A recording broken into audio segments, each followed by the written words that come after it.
presentation of Fox Sports. We are Blackmore. We are Arizona.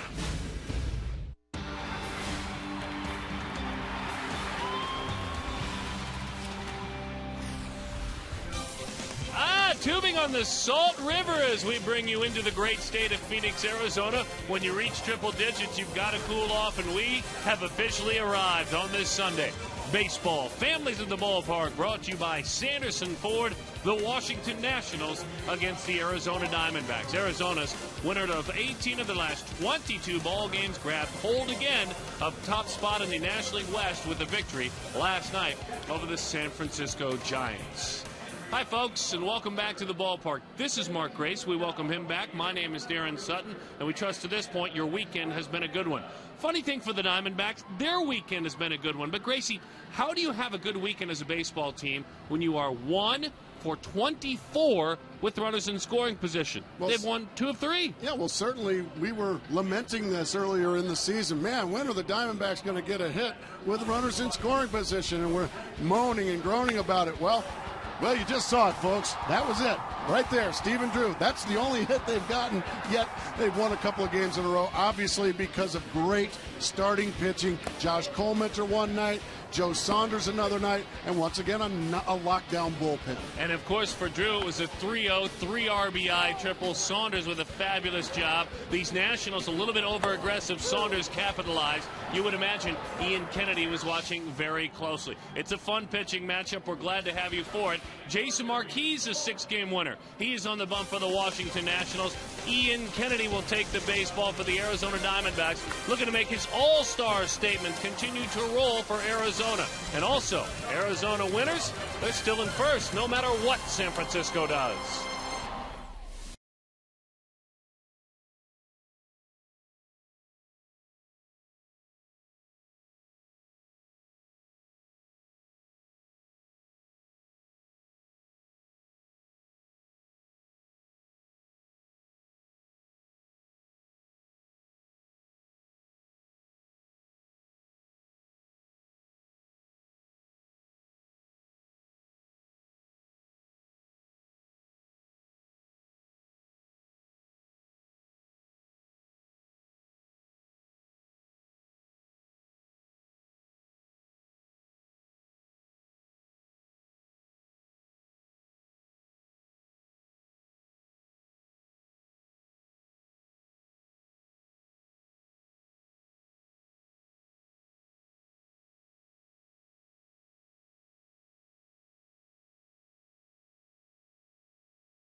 Diamondbacks baseball, we welcome you back to the ballpark. The Arizona Diamondbacks with the roof closed here at Chase Field.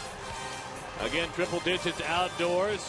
Great atmosphere inside. The youngsters getting ready to take the diamond as we bring you Arizona Diamondbacks baseball. It's brought to you by Sanderson Ford. And one of our favorite moments of the week is when the kids get to take the field with their favorite big league players, and in this case, different than years gone by, in June they're taking the field with first place baseball players with the Arizona Diamondbacks. We'll see the whole starting lineup in a bit, but you see some of the key members that will receive the assignment today. Tomorrow is an off day for Arizona as they wrap up this homestand, and it's off to take on the Pittsburgh Pirates, who suddenly are making a difference this season. That will not be an easy stop in Pittsburgh, Pennsylvania. Then it's a 4-game series in South Florida against the Florida Marlins. We're certainly glad you're spending your day with us. Thanks for inviting Gracie and I and Brad into your home. And as we love to do on Sundays, especially as we know some of you may be gathered around and some of you may have served our country, we like to honor those that serve our country with the national anthem. The national anthem performed today by the Arizona Lutheran Academy Choir down below, making their way in, and so certainly we are honored to listen to their rendition.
Club card at any Gila River casino. You could win up to $20,000.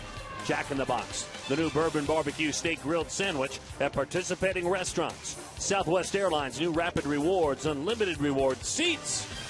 No blackout dates. We're ready for baseball. Ian Kennedy has completed his warm-up tosses at the top of the order for the Washington Nationals. Roger Bernardina gets ready to go. Let's play baseball on this Sunday at Chase.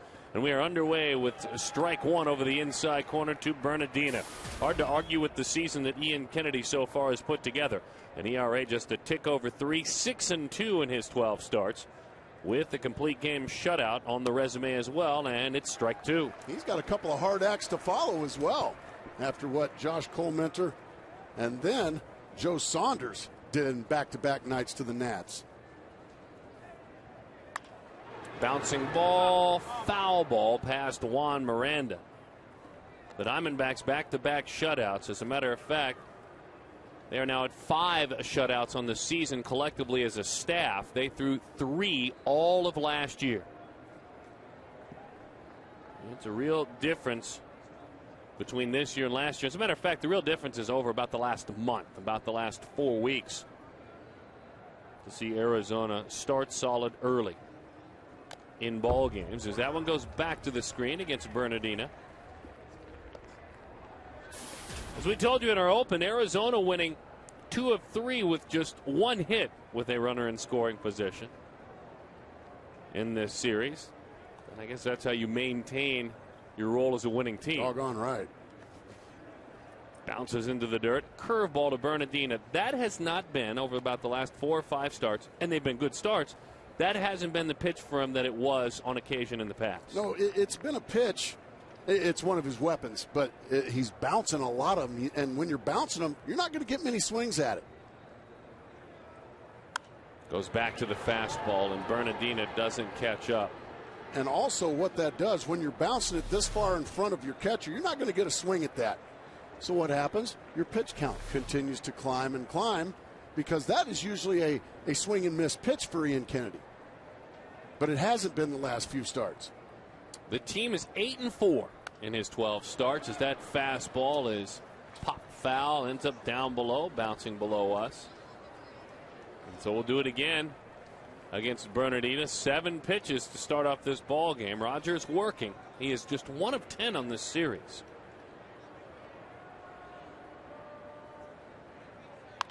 Change up. Ground ball. Ian's got to get over there. He does. To the bag he goes. So a 3-1 put out. Bernardina continues to struggle in this series. Let's take a look at the starting lineup for Washington. Jim Riggleman penciled it in. It's brought to you by Pepsi Max. Ian Desmond, Jason Worth bats third in the order. It's Lance Nix, Michael Morse, who suddenly is quieted. We'll see. Danny Espinosa, Wilson Ramos, Alex Cora gets to start today. And Jason Marquis is on the mound. Jim Riggleman dealing without a Ryan Zimmerman option at third base. He has him on the mend playing in instructional league games, or I should say extended spring games. But Zimmerman's a piece that's tough to do without. He is on the mend, and not going to have also Steven Strasburg all year. So your best position player and your best pitcher are done for a long time. That makes hard sledding. No, you bet it does. We saw Pudge Rodriguez a moment ago. He will only have 1 start in this 4-game series. Lion's share of the catching assignments going to Wilson Ramos. Ian Desmond with a 2-0 count takes right down the middle. 2-1 the count to Desmond. Florida native, 25 years old, 2 of 11 with a double and a run scored in this series.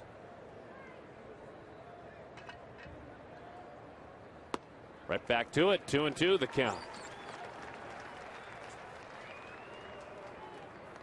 Ian Kennedy's last 9 starts. Last 9, he's got a 2.15 ERA.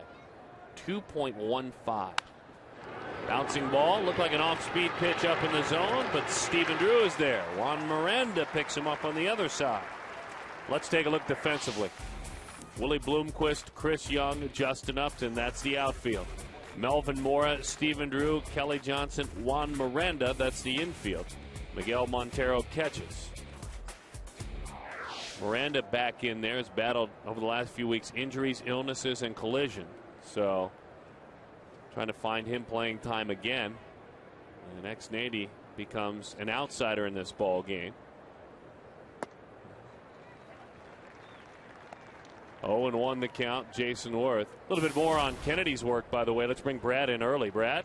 Yeah, Ian was obviously not thrilled with his last outing. Lost 5-2 to the Marlins, and he's been chomping at the bit. For a quiet guy, he's very much a competitor. And after watching Josh Collmenter and Joe Saunders have great outings, he was very excited to get back out on the hill.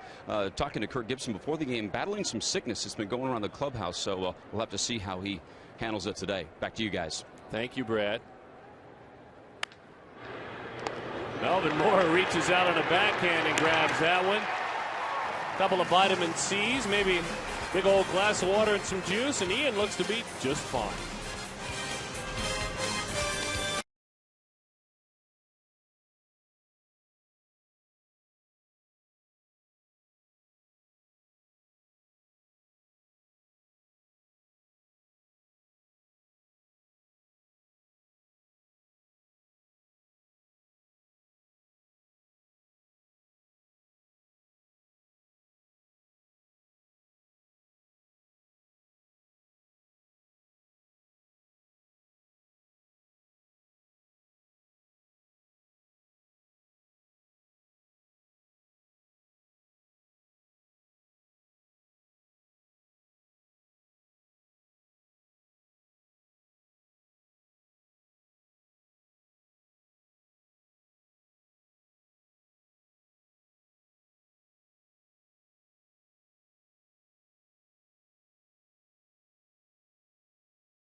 Beautiful day in the great state of Arizona, wherever you may be. Thanks for tuning us in from Prescott to Tucson.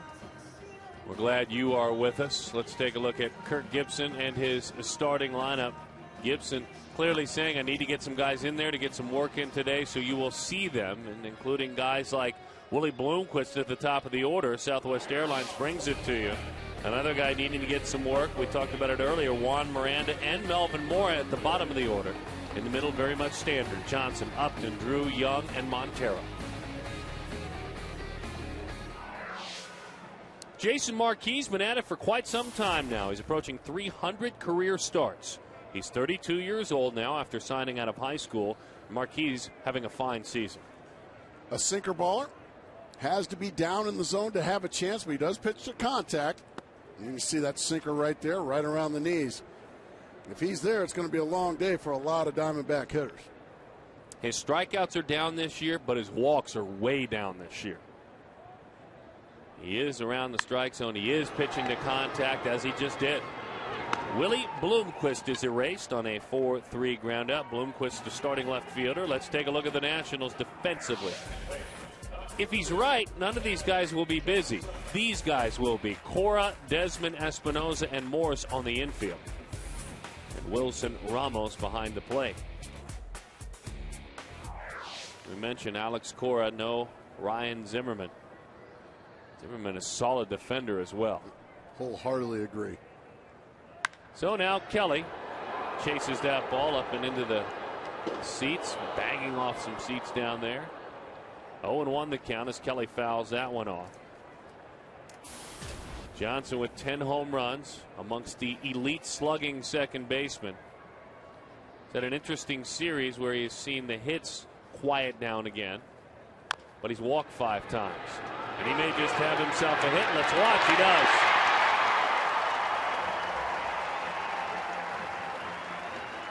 You were saying his walks certainly important. Ended up scoring a big run in last evening's ball game after a walk, and now one right out there in the middle of nowhere is going to get him on base here again for Justin Upton. Well, you're right. In that ball game yesterday, he walked in the first inning, and Stephen Drew his second triple in as many nights. Here's Justin Upton. One thing we know about Stephen Drew, over the course of a season, he gets a lot of extra base hits, a lot of doubles. I think he's one of the elite triple hitters in the game. Yeah, over the last few years, the king of the triple, if you go back to 2008, and amongst shortstops since 2008, he's the king of the extra base hit as well. Still, I think for many, living under the radar nationally. I think you're right. He's never been on an all-star team. Never won a Gold Glove, but he's certainly good enough in both areas to change that. That pitch is over the inside corner. 0-2 the count to Justin Upton. Now, Upton last night singled in 4 trips, 1 of 4, but still on this homestand, 12 of 23. He's been hit 3 times, homered a couple of times, and driven in 6.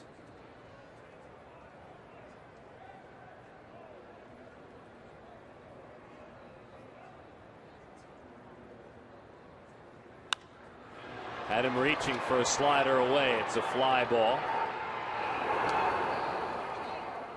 We were talking about Steven racing around the diamond with those triples. This one's on 3-0 with the bases loaded. And that was the ball game in one swing of the bat. This was the ball game essentially with the good pitching in one swing of the bat. All you needed was one last night, and there it was. Still a lot of fun to watch Livan Hernandez pitch, though, isn't it? It was a joy. You can see where Steven is, as we mentioned, right there amongst the best in triples since 2008. And Livan was great again last night. Did you happen to see, I know you watched parts of the game, did you happen to see the play he made on the comebacker that Joe Saunders hit? Once I was wiping the tears out of my eyes, I was laughing so hard. It was the talk of the locker room this morning. With respect, you want to talk about a guy who's respected? Go talk to opposing major league pitchers. That one dives away. If you missed it, here it is, folks. Here's the pitch. Yeah. Okay, I guess I'll get it. That's classic Livan Hernandez. Yeah, well, if you don't have to run, don't run, I guess. That's what he's saying. 2-0 the count to Drew. It's high. 3-0 the count. But see, baseball needs more guys like him. Don't take themselves too serious. Enjoy the game. No, you don't want everybody like that. No. He was a big part of that team in 07. A 3-0 hit the other day from Drew, a triple. He's at 3-0, but there's no sense there. That one is a ball 4. The subject, Gracie, and love to have you revisit it, of 3-0 hitting has come up again the last couple of nights. And the one word that keeps coming into what you do on 3-0 has been one word. Kirk Gibson said it. Joe Garagiola said it. It's discipline. Absolutely. It's got to be the pitch you want at the speed you want in the location you want. Anything else, you got to let it pass. And they were using the word shoebox, even smaller than that. Have your little shoebox, and that's exactly it. Right. And at the exact speed that you want it. Here's Chris Young. That one dives low. On a breaking ball, good start, good take. 1-0 the count to Chris.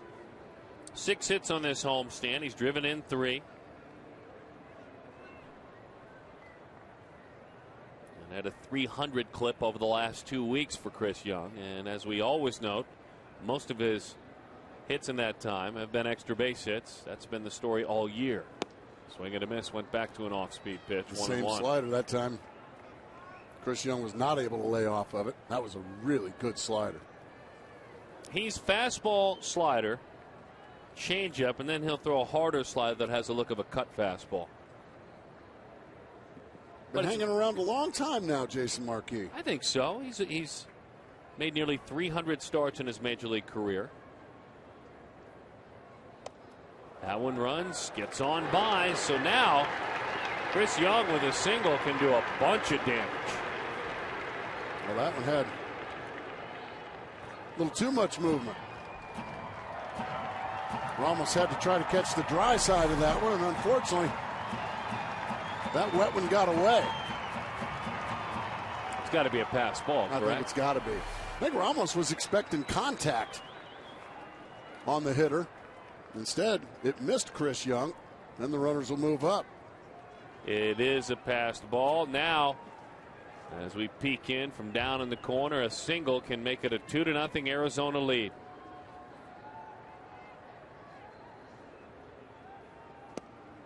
Boy, another good take there. What is that, about 3 in this at bat? That's just a very disciplined take right there by Chris Young. That's a couple of really good sliders he's been able to lay off of. And with a base open, there's no guarantee that another slider might not come here. He's got 3 career home runs against Marquee in 19 at bats. 3 long balls.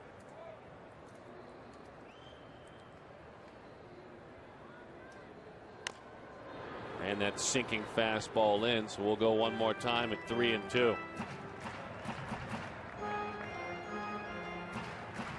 The Diamondbacks, what they're trying to accomplish with regard to series victories, because you need to look bigger picture as well, they're trying to win their 6th consecutive series. You start reeling off 6 series wins in a row, and the 6th is a 3 of 4, then you've done something. Tough to win series when they're 4 gamers.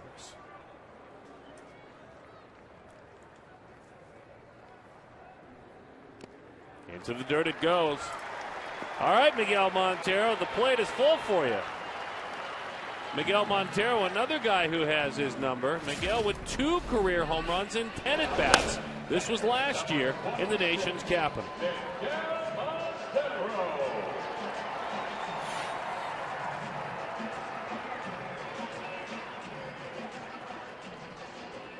Well, we were talking about how his walks are down, but Jason Marquis now back-to-back walks to put the bags full of D-backs. Yeah, that's the funny thing about it. They're dramatically down in comparison to his career. But has gone to nibbling. Credit to Arizona as well and their patience. Line up and over the dugout. Hopefully everyone's all right over there. 0-1 the count.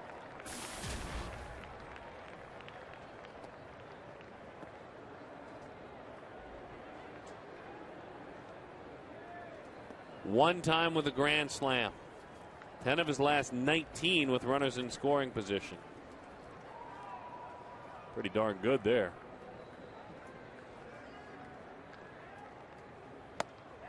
Boy, it looked like he went. Yes, he did. 0-2 the count. Tough break. I'm just shocked that he swung at it. That ball almost hit him in the leg. He took a whack at it. That was interesting. All right, Miguel. Just got to relax, take a deep breath. Oh, look at him crowd him in again. Strike 3 inside corner. One of their last 25 in this series with runners really in scoring gripe about position. that after you swung at one before.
The roof is closed. D-backs baseball on Fox Sports Arizona. That leads us to our Geico quote of the game. It's all about D-backs general manager Kevin Towers. He says, "You can never have enough pitching. We'd like to build this organization around pitching, so pitching will always be kind of a focus here." And that's obviously very topical right now because the draft takes place tomorrow. The D-backs with the 3rd and 7th pitch. And guys, as I send it back to you, that man will be in your booth later on in this game. And guys, very excited. The present very good right now for the D-backs, and certainly the future with those picks in the 1st round also very promising. And the spotlight shines brightly, thank you, Brad, on this organization for their play on the field of play right now. There's no denying that. The Diamondbacks getting a lot more national attention than I think they ever thought they'd be getting at this point in the season. But when you're picking 3rd and 7th in that 1st round, you have that very unique opportunity. A lot of pressure on those picks. Better get a couple good ones. And there is a strike, 2-1 the count to Lance Nix. Number 1 pick overall when he was selected, Justin Upton.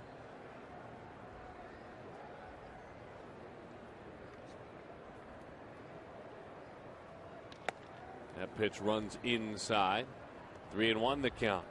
Stephen Drew out there at short was an interesting pick, and there are many stories that come from the family tree, if you will.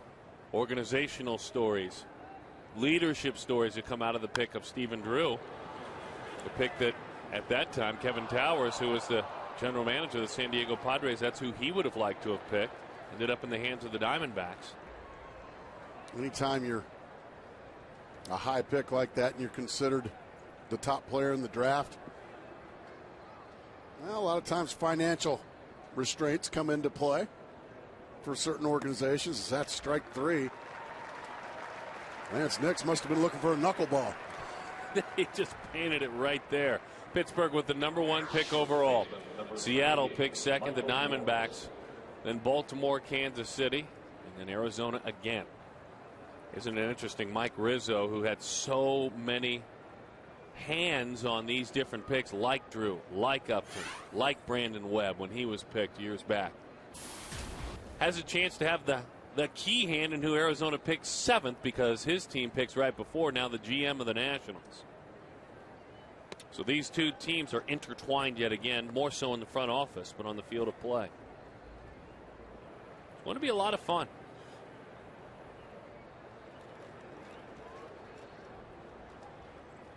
Gibson, of course, drafted professionally football, drafted professionally baseball. There are some talented players. Archie Bradley, Bubba Starling, that both have high expectations on the college football side. It's got to be an interesting thing as that one is high, Gracie, and folks at home, to decide to pick a player who is also planning on being a starting quarterback for a major Division I college football program. Exactly. That's why it's an inexact science. You just don't know. Morse, of course, could play football. Who wouldn't want a tight end who's 7 foot 4 inches tall, 390 pounds of muscle? By the way, they changed the graphic after you left. He went in 1 or 2 days from 6'5", 220 up to 230. Okay, so it should be rising. I mean, he dwarfs Juan Miranda, and Juan Miranda is a good-sized kid. You bet. Here is Danny Espinoza out of Long Beach State, takes a strike from Ian Kennedy. Brad was talking about Kennedy's last outing. He went 5 innings, gave up 3 runs, just kind of maintained. He was off his game through 100 pitches. It was a 5-2 loss. But again, gave up just the 3. Inside corner. You got to give it to him. Jason Marquis has established that inside corner as well. Well, that's certainly a strike. It was perfectly executed there by Ian Kennedy. We like Rob Drake, by the way, behind home plate. He's one of our favorites. He's a friend of the show. And he's a tough guy. That's a shot. Upton will play it. So Espinoza with a single all the way to 3rd. Goes Mike Morse. And just a poor 0-2 pitch here by Ian Kennedy. They want it up in the strike zone. I mean, that is just a fastball down the middle, and Espinosa says, thank you very much. I love those pitches on 0-2. And he rifled it into right field.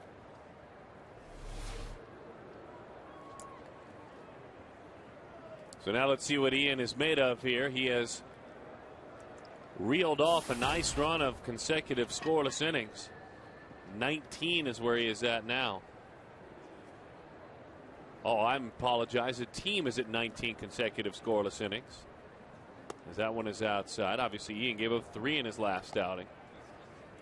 Back-to-back shutouts is what we're speaking of, and this team has never thrown 3 consecutive shutouts. This with some pretty good pitchers. That's how unique it would be. I was going to say there was obviously Johnson, Schilling, and there was Webb and Herron, but there's never been another.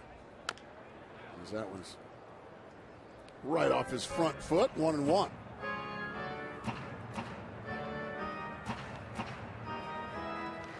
Today's broadcast is on AFN, the American Forces Network, broadcasting on ships at sea, 175 countries as well to U.S. Armed Forces.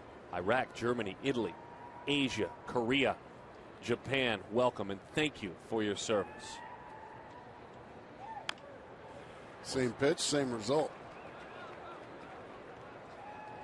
He's just burying fastballs right in on Wilson Ramos' foot now. Well, he's taking the his helmet off and everything. The bat's down. I mean, he is in some severe pain.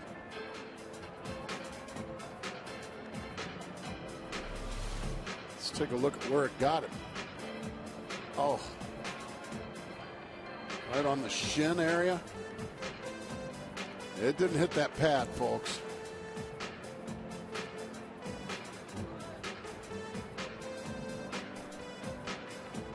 And this is a guy used to getting beat up as a catcher.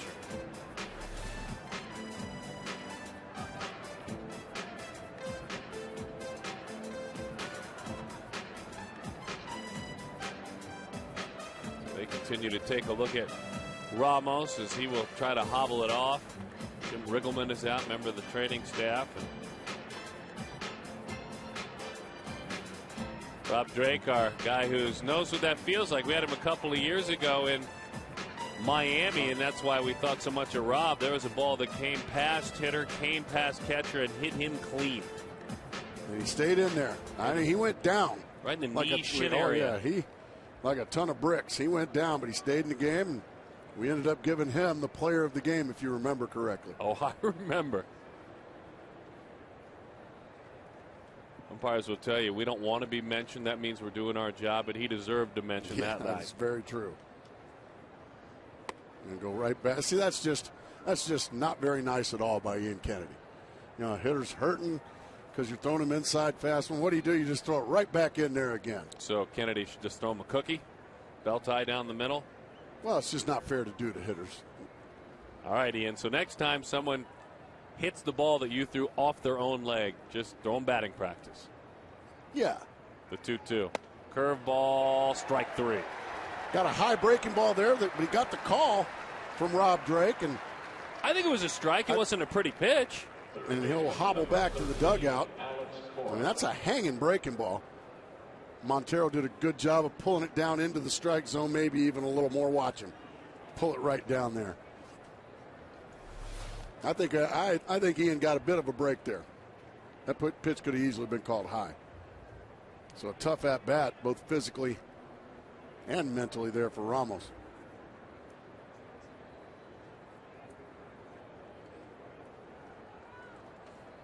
Runners on first and third. Changeup flutters out of the zone. I want to argue with you. Rare is it that you get the call of a high breaking ball, of an ugly breaking ball. But also, honestly, you probably should get called out on the strikes for not hitting that pitch in the gap. Mm-hmm. I mean, those were fun to hit, those hanging curveballs. 2 strikeouts for Kennedy. Another off speed that he changed up, elbow drop down, pushed it uphill. Well, they're in the 3rd inning in San Francisco, and the Giants and Rockies are in a scoreless ball game. We'll keep an eye on that one for you. Certainly will have an impact on the standings as San Francisco comes in. 1/2 game back. That ball game, by the way, is Jason Hamill against Ryan Vogelsong. high with a cut fastball, never got it there. And Ryan Vogelsong, who had all but disappeared from baseball, has turned out to be quite a story for the Giants. And Jason Hamill's pretty darn good as well.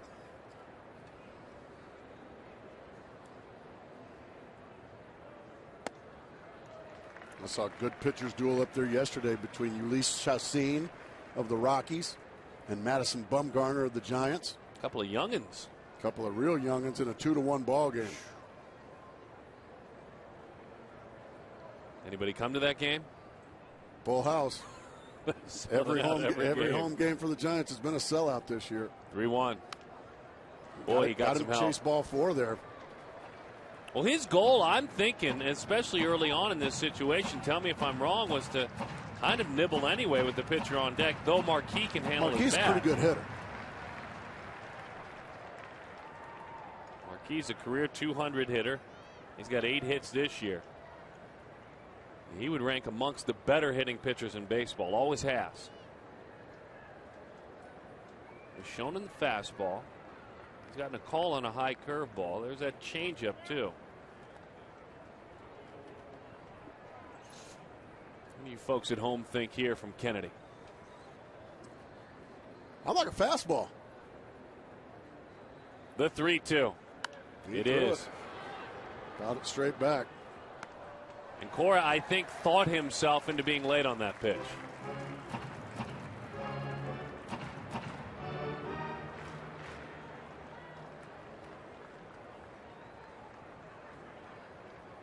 Runners on first and third, as you saw. Top of the second inning. Glad to have you with us.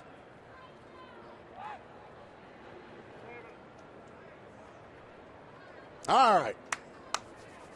Here we go. You can hear inside of the Nationals dugout one of the players in a bit of a smart aleck said, "Save it." That's kind of what I was just saying, too. The 3-2, runner goes, and back to the screen it goes. We mentioned Kennedy in his 12 starts this year. The Diamondbacks won 8 of them. Jim Riggleman having to be a little bit frustrated, realizing that the inexperienced pitcher in Cole Mentor and the guy that came in with just a handful of wins and an ERA of about 5 in Saunders. Went 0-2 against those guys. Now you have to face the best Diamondbacks pitcher in Kennedy. Ian, 3-2, lost him. Went with the changeup that time and missed. So both of these pitchers, command guys, don't walk many. Both have left the zone. Both Marquis and Kennedy. Walks have put them in holes.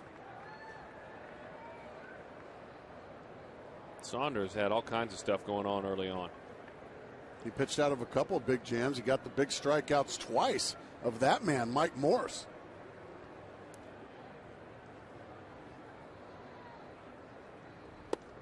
Pitch is high. Ian's having trouble finding his release point. He walked Morse on 4 pitches. He ended up walking Alex Cora. He grooved an 0-2 pitch to Danny Espinosa. He's having a little trouble with his command in this inning. And the pitch is starting to pile up on him again. Ball 2. Guys like Micah Owings and Zach Kroenke had better start stretching unless Ian can become efficient very quickly. This could be a bullpen day if he's unable to find the zone where he wants. 2-0 the count. See if he can clean it up on this pitch here. 2-1. Big swing and a miss from Jason Marquis. Are you kidding me? What is going on? He's got 5 career home runs now, and he's a 385 hitter with the bases loaded. Pitcher going up there. Man, I'd be taken. He'd have the take sign on my team. Takes a strike. Outside corner, 2-2 the count. 2-0 with the bases loaded. And the guy's walked a couple in front of you, and you're swinging, and you're a pitcher. 2-2 the count.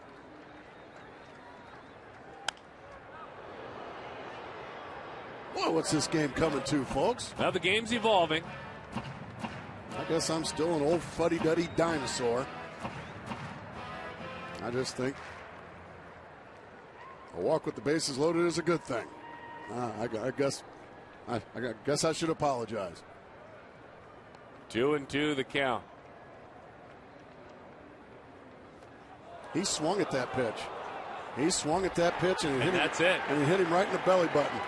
And that's it. That's the end of the inning. Rob Drake says strike 3, you're out. Now he's arguing that it hit the bat. Well, if it hit the bat, it's a fair ball. He's called out on strikes. I don't think I've ever seen that before.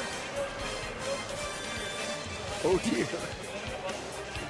Well, that looked like a foul ball, by the way. That's a No, foul it hit ball. his arm.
To say the least, and it looked to be the right call.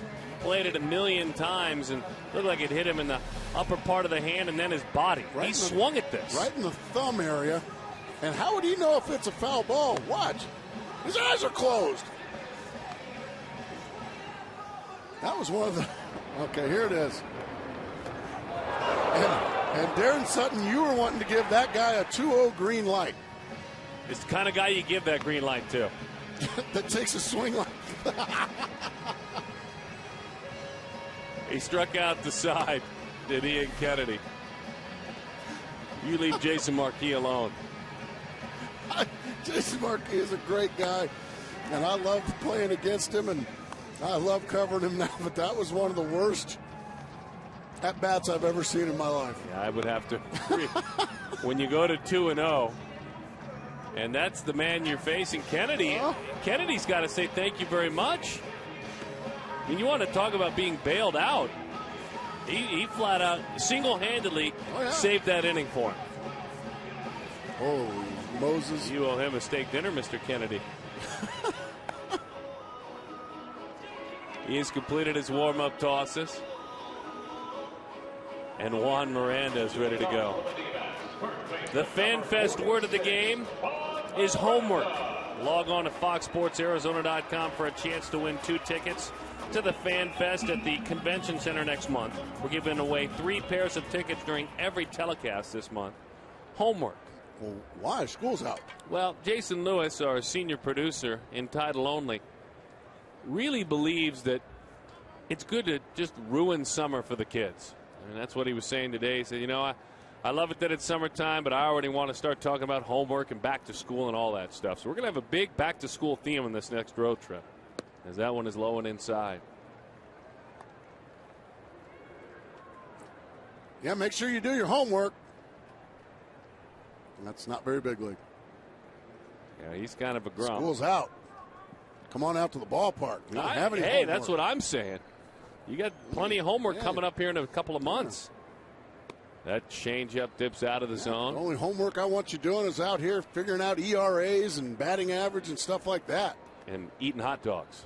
Yeah. Yeah, that's the kind of world and that's the environment we work in, folks. So it's kind of tough for us. That's our senior producer and title only, Jason Lewis. Grounded. That's a fair ball. Morse feeds Marquis covering. Now, in all seriousness, Kevin Towers is coming in. And the reason Jason chose that word is that every scout the Diamondbacks employ, every executive that is assigned to amateur scouting, they're all doing as much homework as they can right now on the eve of the 3rd pick and the 7th pick overall, and then, of course, the entire draft to follow. I would imagine, Darren, I think you'll agree with me. I think that homework's been done. I think so, too. If they haven't figured it out by now who they're taking. 0-1 the count. That ball had some serious dive on it. Melvin Mora looking for his first long ball as a Diamondback. This is grounded to short. And the veteran is erased. Ian Desmond shoots it on a cross. And here is Ian Kennedy, who will do his darndest to avoid swinging at pitches that may hit him. Poor Jason Marquis. Oh, I'm sure somebody's going to give him a good earful on the plane out of here today. I'm sure that bat will be played over and over again in the Nationals clubhouse for the rest of the year. Well, you know how these highlight shows and also how the web works. I'm sure it's already being edited into part of highlights of this game, no matter what occurs. Pretty pitch, that's a strike. Anytime the D-backs score 6 runs or more, Taco Bell gives away 3 free tacos with a large drink purchase from 4 to 6 the following day. He's got a couple of hits this year now. And he takes low. He's only struck out 6 times in 23 at bats. I feel a hit coming on here.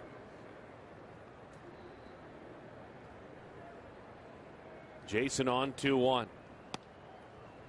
Perfect pitch right there. Strike 2. 2-2 the count.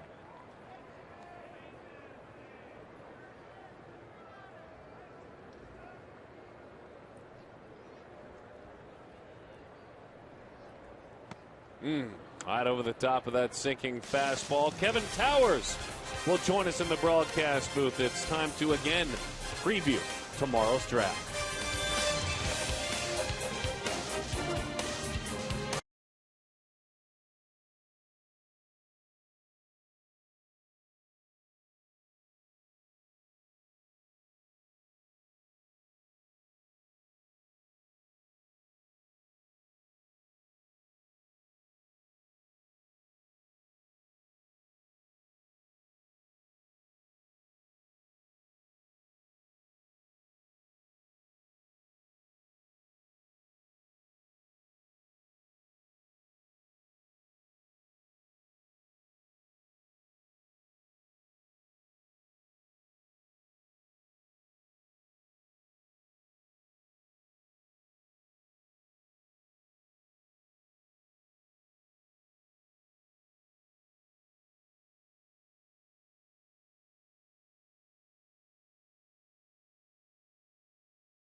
President and General Manager Kevin Towers joins us, and well, now you feel like I would imagine you're here. Gracie was saying he thinks most of the homework, in fact all of it's almost got to be done for you guys as you prepare for tomorrow. Is most of that homework done now?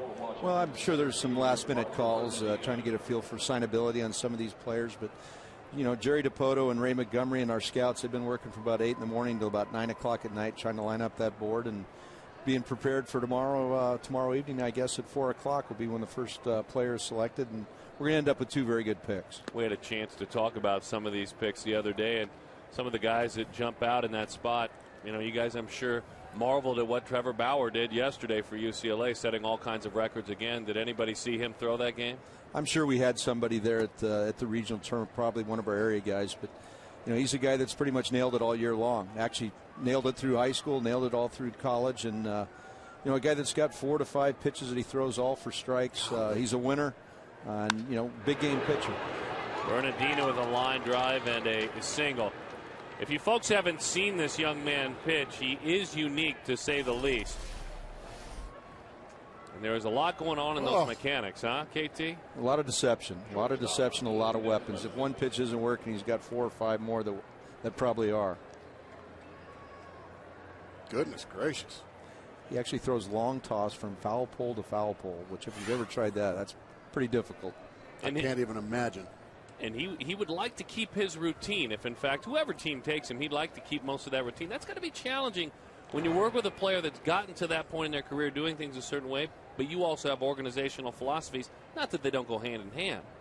Well, you know what? It's worked for him, you know, and why change something that's worked? You know, I think if there's part of his routine we think is going to cause him harm physically, then maybe you tweak it a little bit, but it's worked with him all through college. Hot shot into the right side, and it trickles into center field. Good aggressive base running there. Ian Desmond with the single to the right side, trying to let our viewers take another peek. There's a young man out of Virginia by the name of Danny Holtzen. What is the high side on this left-handed pitcher? Why is he a draw for so many ball clubs like the Diamondbacks? Well, great athlete. Actually, probably one of the top hitters taken. Really? Very, very good hitter. Tremendous athlete. Fastball, curveball, changeup. Pounds the strike zone, locates, never throws the middle part of the plate, and has been very, very successful with a good Virginia program. Runners on first and third. And now a chance for Jason Worth. And the pitch is low. I love all the theories and the rumors that come out that say, okay, Cole's going to be number 1. It's locked in. It's for sure. And then later on you hear a theory and a rumor that Cole's going to drop in the draft. It must be fun for you to watch all the things that are being talked about that you maybe haven't even decided on. Well, you know, you'd hope to kind of find something out hopefully late tonight. I would have to imagine that Pittsburgh's probably got a pretty good idea of what they're going to do later on this evening, and hopefully we'll gather some of that information. This is a time when all the clubs behind us making the calls to the Diamondbacks. You know, what are you guys thinking about doing? This is the information that we have, but the only people that really truly know are those clubs themselves. Everybody kind of keeps that info pretty tight to the vest. So in your mind, if you're Pittsburgh, you want to have that figured out with the player and his representative, you hope tonight, correct? Well, you're not able to negotiate, you know, with any of these players prior to the draft. So I'm sure they're making sure that makeup's good. There's no injuries, especially if it's one of these college guys. These guys are still performing and pitching, so you want to make sure the guy's completely healthy. And I would imagine before they go to bed tonight, they'll have a pretty good idea what selection they're going to make at 4 o'clock tomorrow. 1-2 the count. Fastball is in from Ian Kennedy. You know, we talked about this before the game. Gracie and I were talking about it as well. In the next collective bargaining agreement, there may be the possibility of draft picks being traded. As a longtime general manager, what's your thoughts on that? I've always kind of liked the idea. I think it would make the baseball draft a lot more interesting, you know, kind of like the NFL draft. I think if you're able to get rid of draft compensation, you know, with the major league free agents, right, I think you'll have the ability to do so. And I think the commissioner's big fear there is if you do something like that, will all the best talent end up with the Red Sox and the Yankees? But you know, which makes sense. Yeah, but if a club decides that, you know, we'd rather have multiple picks, you know, between round 3 and 10, let's do it. Justin Upton will track this one. It looks like it should be the first run of the ball game for the Nationals. Worth drives it to the right side, so Washington leads it with Jason Worth driving in his 23rd run of the year. These are theories, obviously, and these are experts just almost taking an educated guess as we show you this mock draft. But a young man that we don't have video of that you have seen plenty, who obviously Baseball America in theorizing. Tell us about Dylan Bundy on this list, this young man. He's a great athlete as well. I mean, he's 6'1", 6'2", got the lower half kind of like Billingsley with the Dodgers. Very, very strong lower half. Throws up to 100. He's got a slider that's 91, 92 with a 82-mile curveball. Something you couldn't hit there, Gracie. Better take him, KT. Yeah, somebody that would make me very happy I'm retired. He's fun to watch. He's one of the more exciting young pitchers that's out there, and he's an athlete too. This guy might go in the first or second round as a position player at third base. Reminds me a lot of Greinke. When Greinke was in high school, he could have went number one as a shortstop or number one as a pitcher. Pickoff throw, got him. Beautiful play right on top of the bag. Miguel Montero got together with Juan Miranda. Gracie, is this a called play here? Yes, it is a called play. There's the swing and miss. Now Miranda sees it coming, puts the tag down. Ian Desmond just got caught being very over-aggressive. And Miguel Montero got him. Well, that takes a lot of air on what could have been a big inning. Now it's going to end quickly. All right, Kevin Towers, good luck to you guys. Good luck, my friend. Appreciate it, guys. Good luck. Thanks Have so fun. much. Go get them. And we know all of the Diamondback fans will be watching very, very closely. It all gets underway tomorrow, folks. Dylan Bundy.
We've been asking about it, inquiring, how do I find out more about Gila River Casino's Kachinko?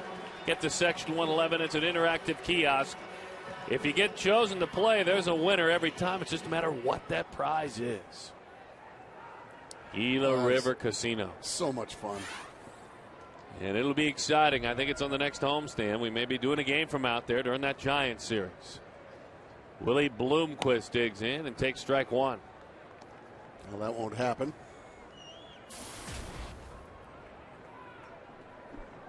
Bloomquist and then Kelly Johnson.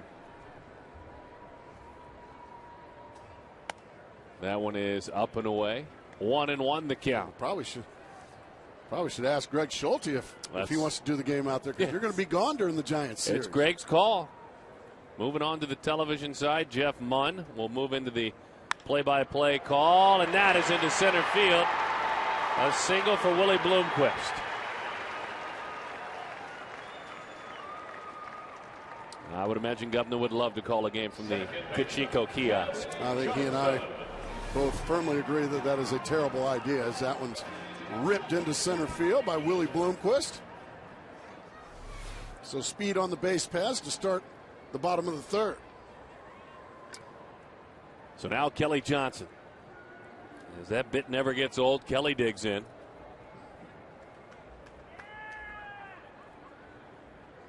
That one is outside.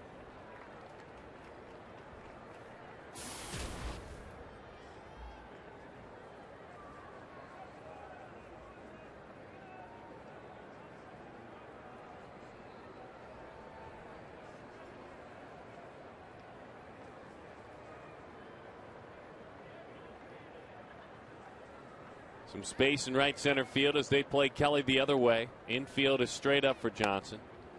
And you can bet your boots that in these situations, this is where the Nationals and every team that he's ever played for, they get ready on the infield for a double play. So which begs the question, what do you do with Bloomquist?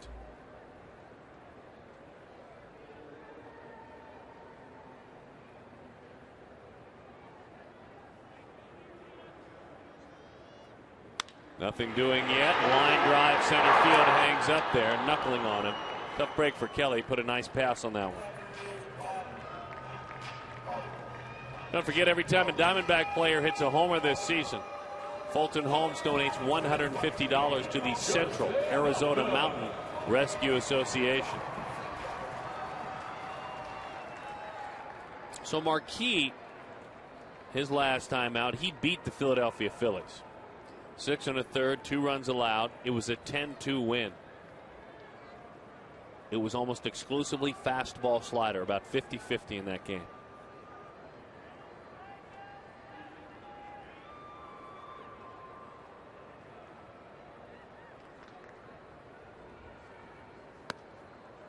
Good fastball there. Jumps to the inside corner for a strike. A Braves first-round pick. Speaking of the draft, he was Atlanta's first-round pick. In between the first and second round, a sandwich pick out of Tottenville High School, Staten Island, New York.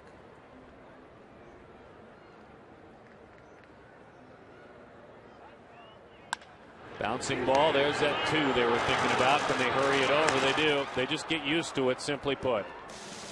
Although it was hit very, very hard, it was a tailor-made twin killing.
AT&T trivia question.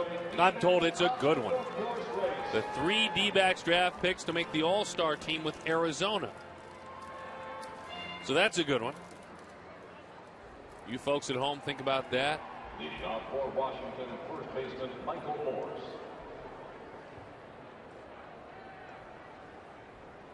As Michael Morse leads it off. We have to wait just a minute. Getting all the mascots off the field. It's Baxter's birthday party today. There's all kinds of shenanigans, and hot foots and electric buzzers, ice cubes with flies in them. Bouncing ball out to Melvin Mora. Nice play. He's had some interesting action out there at third. He kind of reached out, snagged a firm grounder a couple of innings ago. That one he ended up playing back, but played it nicely. He ends up going back on it, and then a long throw across the diamond to easily get Morse. 1 pitch, 1 out. Well, you have to really trust your hands to play a ball that way. Well, I think he mistakenly played it that way, but he got away with it. You usually are taught to come forward. You're not really taught to go backward very often. As long as you make the play, it doesn't matter.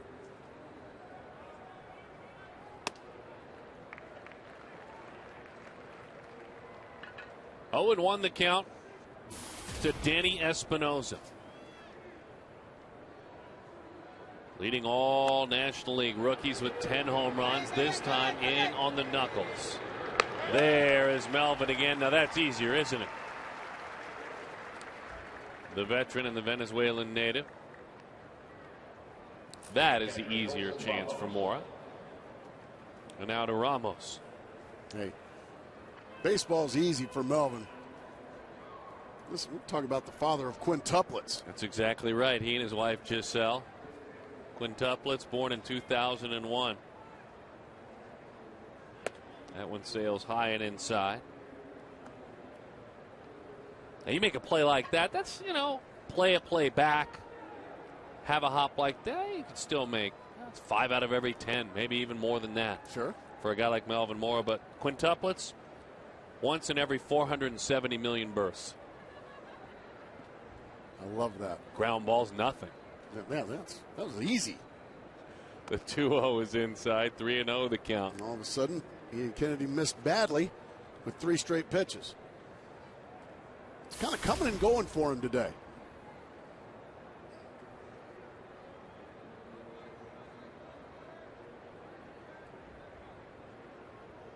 There's a strike.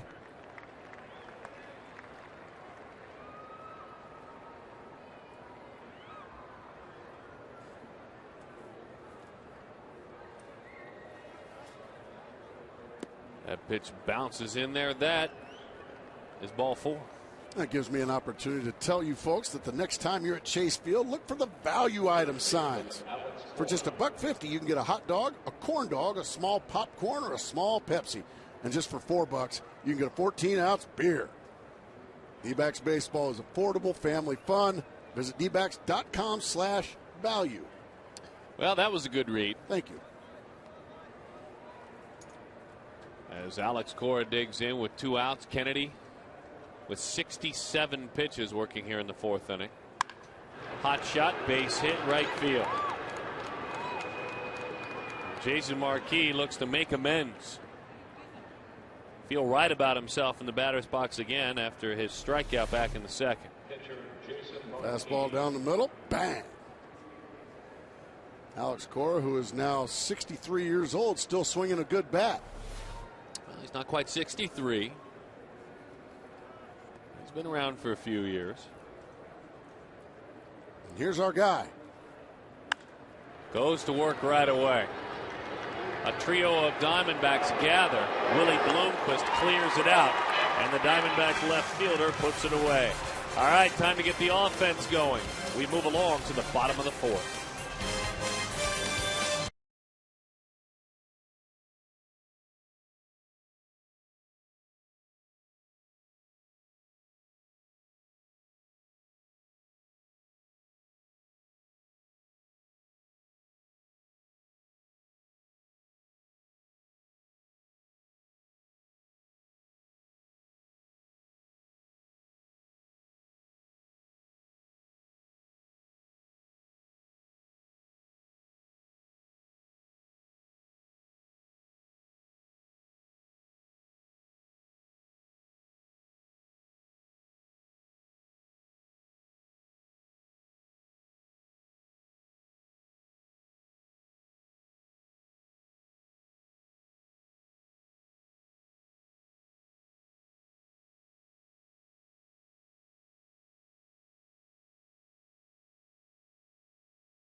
AT, the 3 D-backs draft picks to make an all-star team with Arizona. Justin Upton, Brandon Webb, and Junior Spivey. Very good question on this afternoon. Has you combining the draft and the all-star game. Two things that are in the forefront of our consciousness. So Jason Marquis goes back to work. He got out of that third inning with a double play, and to be fair to Justin, it was a scorched baseball, pulled a slider away, but you just get used to Marquis when he is right getting those double plays. That's the 8th he has rolled up this season.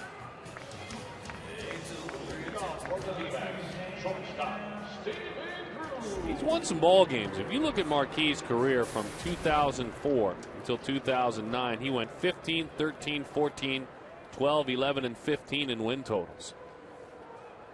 He's been a dependable middle-of-the-rotation guy. And has been healthy pretty much his entire career. It's always nice to have that guy you can depend on every 5th day. And he's consistent. You know, he's not going to throw a no-hitter at you, but he's also not going to give up 9 runs on a start. As Marquis faces Stephen Drew, that one is popped to the left side. It is a long run for Nix, and he gets in. Marquis at one point, as he retires, Stephen Drew was actually traded for J.D. Drew when Marquis was a young Brave in December of '03. Marquis, Ray King, Adam Wainwright were traded to St. Louis for J.D. Drew and Eli Marrero. It's an interesting deal in hindsight with what Wainwright turned out to be. Exactly. St. Louis ended up getting a pretty good deal there, if you ask me. Well, his stay, J.D. Drew's stay, and he's been successful everywhere he's gone, but it was short-lived in Atlanta. Right. That pitch is a strike. No, just below the knees. 1-0 the count.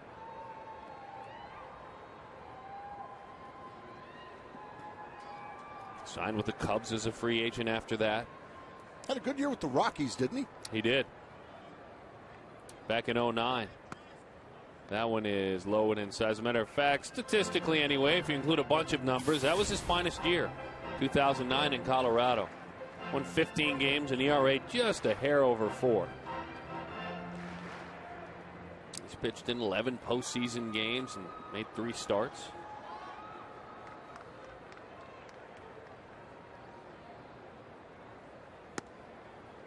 Boy, slider just a little bit low. Young has been the king of the close take today. Marquis thought those are close enough to be called strikes, but not getting the call.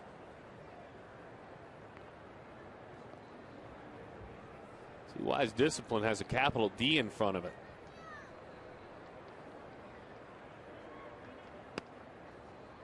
Not interested in that one. 3-1 the count as he tries to reach and get things going. And he went from the Cubs, Marquis did, in a trade before '09 for Luis Vizcaíno. He's been traded to every team. Steve Reich. Oh, Chris Young throws his bat. That won't make Mr. Drake very happy behind home plate, but it looked like a strike.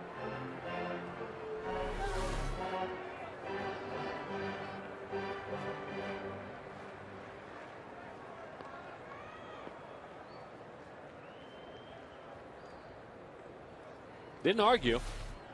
Immediately realized, I better go get that bat. I don't know if he'll be the king of the close take in this pitch. Goes to work. He swings it. Can't get it out of his glove. That is a man on first for the Diamondbacks. Young reaches. Cora got there and then suddenly just couldn't hang on to the ball and get a good grip on it. I guess that's considered a base hit. I never really understood. If you can't get it out of your glove, is that an error? I mean, it's not. It's a base hit, and that's just the way the rule is. But I never really understood that rule. Well, for me, I mean, what's the difference between booting that ball and just can't get it out of your glove and the guy's safe? 0. Exactly. I mean, it always has been. It'll go over as a base hit, and that's just the way baseball is. But I just never understood why it's that way. I mean, for me, there's really not much difference right there in making that play, throwing it across the diamond. It's in the dirt, and you would get an error for that if you throw it in the dirt, but you don't get an error for that. I don't know, just food for thought. I'm being around this game more and more and loving it more and more. The statement that you just made is one that I think we always have to be aware of, because it's factual but concerning at times. The one, and it's just how scoring is in baseball. Like, for instance, like what's the difference right here in what he just did, and what if that ball's in the dirt, the first baseman can't come up with it? Well, he would get an error for that, but he doesn't for that. That's all. The 1-1. Runner was on the move, so Miguel fights it off, hustles down the line, and a 3-1 putout. A little hit and run there.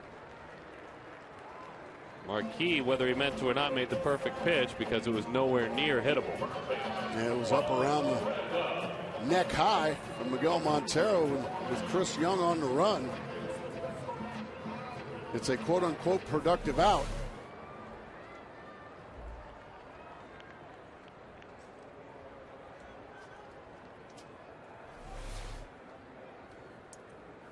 Marquis this year, a guy that you don't steal on per se. He's done a nice job in that area, but over his last 4 seasons coming into this year, teams have run wild on him. As that one is inside. No, the one thing, to go back to what you said, the statement, that's just the way baseball is. Yeah. The longer I'm around it, the less I like that statement. Yeah, it's like in scoring. That whole theory, you can't assume a double play. Well, why can't you? Right. These are major league fielders. Why can't you assume that a routine double play ball is going to get turned? Always need to be evolving, as that one is swung right through. 1-1 the count. And had a good long talk with Bruce Bochy, the manager of the San Francisco Giants, up in San Francisco yesterday, and obviously the Buster Posey subject was brought up, and because it's a big subject now that Giants GM Brian Sabian blasted young Cousins of Florida, Scott Cousins, and so it became a thing. But Boch made an interesting statement. He said, Gracie, he goes, and I know baseball has changed. Rules have changed. You're no longer allowed out at second base to knock a middle infielder into left field on a double play ball, like you could back when Hal McRae was doing it, or when Lonnie Smith was doing it, or when Kurt Gibson was doing it. You're not allowed to do that anymore. If you do, you usually either get ejected or you are called out. And fines and suspensions are possible. You're not allowed to hit players on purpose like Bob Gibson used to do, and like I'm sure your dad used to do. You bet. You're not allowed to do that anymore without repercussions. So in that respect, yes, the game has changed, and it is constantly evolving, like you said, Darren. That pitch is in the dirt. Young is moving to third. The throw. The third out at third. Oh, boy, what a costly mistake there by Chris Young and the Diamondbacks.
Hello there, folks. Welcome back. Ian Kennedy goes to work right back to the screen at Sales. Arizona is trying to win their 6th consecutive series, doing so 3-1 in this series, and win their 10th series of the year should they win this series.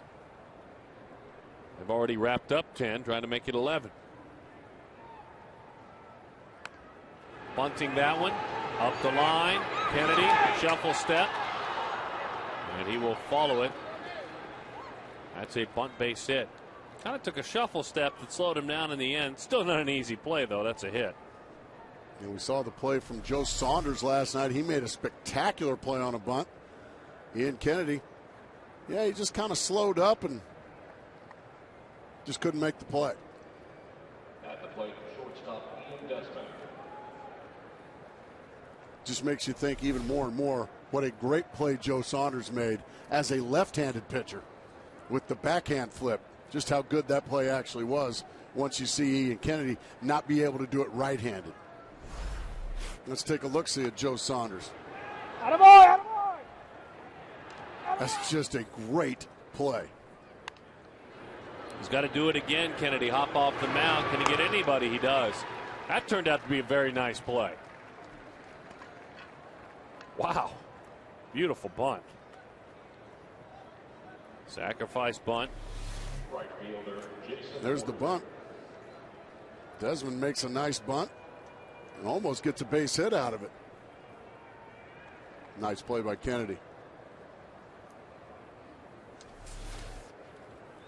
Jason Worth with a sacrifice fly and an RBI back in the 3rd inning. I'll probably find Ian Desmond after the game. Maybe might think about driving that in the gap. Yeah, wouldn't be a bad idea at all. I'm sure your old manager Jim Riggleman would love that. Oh man, that got him. Yeah, man, Worth none Jason too Worth pleased. None too pleased. He got plunked last night as well. Rob Drake just won both sides. I didn't see if he did or not. That was just all over him. Left fielder Lance Nix. Right in the ribs. And that didn't make big Jason Worth very pleased at all. Rob Drake quickly out there to step in front of Jason Worth. That hurts, folks. And trust me, it makes you mad when that happens. Justin Upton hit 3 times in this series. Huh? Right fielder for right fielder, it looks like. The 3rd time on Upton was clearly accidental. It was a breaking ball, but he was hit twice in that game. That was on Friday night.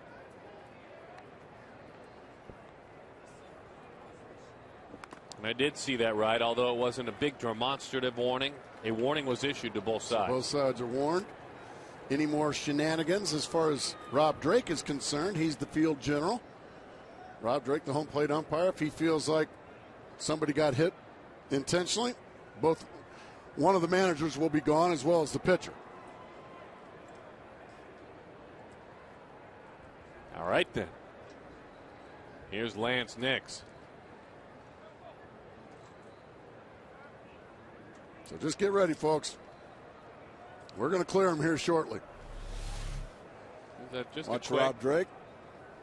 Okay, there's a point at both sides. Means both teams are officially warned. Basically saying in so many words, knock it off. Beat him with a fastball and it's fouled off. 0-2.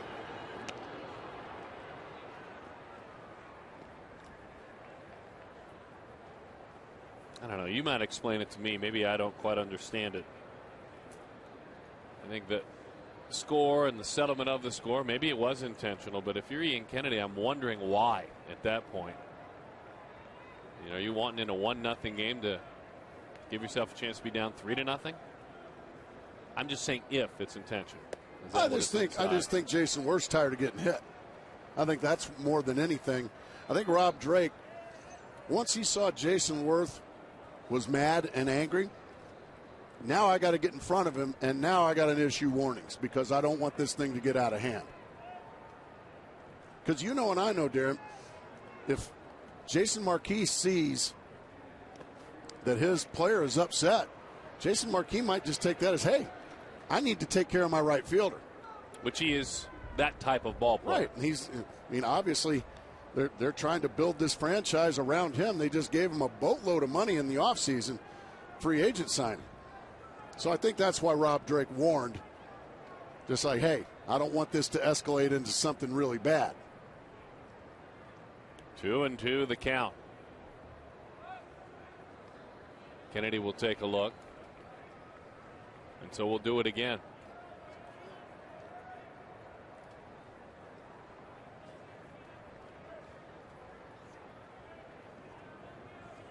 The looks and the pickoff plays are effective in keeping the runners close. You have to mix that, though, with keeping your infield on their toes. As that one is popped up, back of short, shallow left. Stevens got a beat. These plays like that look easy as Lance Nix is erased. CenturyLink, proud partners with the Arizona Diamondbacks. Used to be Quest, now CenturyLink. The high-speed pitch. Jason Marquis, 91 miles an hour. Ian Kennedy, 93.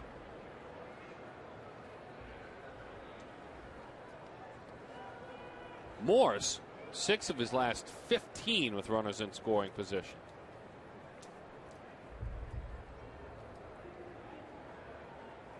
Made a couple of very big outs last night. Struck out a couple of times with guys on third and less than 2 outs. And Joe Saunders' gem last evening. Look out. He just gets some chin music there from Ian Kennedy. Morse in this series, after going 4 for 5 on Thursday, then has been handled since. He is 0 for his last 9 with 5 strikeouts. Still a lot of respect for a man that since May 1st is one of the best hitters in the game. Right back inside he goes. That time he got the corner. I think that's just how you have to pitch this big fella. You have to stay in on his belly button. Don't let him get those big arms extended. That's when he can really hurt you into the gaps and into the seats.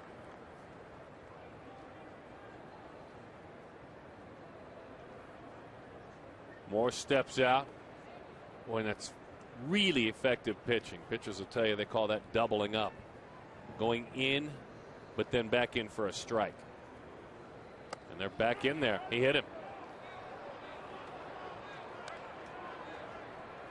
Okay, now, I will explain why Rob Drake was not ejected. Right now, Jim Riggleman said, hey, you got to throw him out of the game. There's a warning. Well, Rob Drake understands that he was not trying to hit him there. He's trying to pitch him inside. Right. He was trying to throw a strike inside. And it got away about 7 or 8 inches more than he wanted, and it just grazed the jersey of Morse. I guess if you're going to get hit like that. But now the bases are loaded.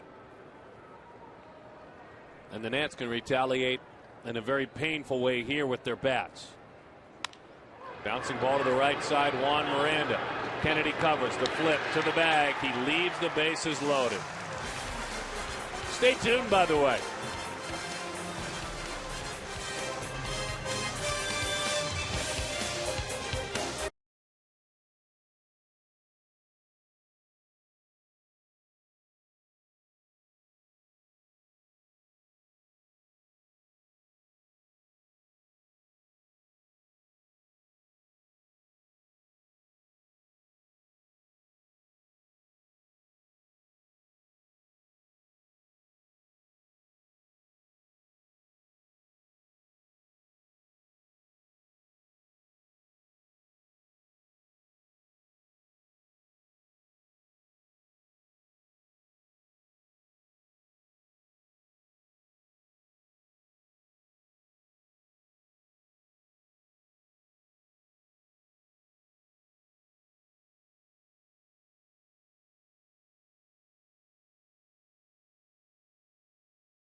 everyone having a good time today. We're glad you're with us on this Sunday. Don't forget, as part of our Fox Sports Supports charitable initiative, we have been proud to wear pins that show our support for Stand Up to Cancer and their work to fund groundbreaking research that helps accelerate treatments to patients. For more information, please visit standuptocancer.org/Fox Sports.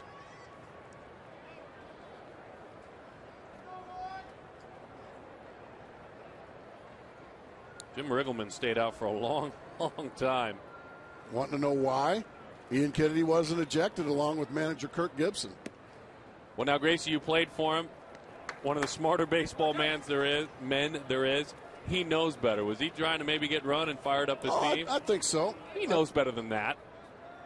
I think he's also showing support for his right fielder. Perfect.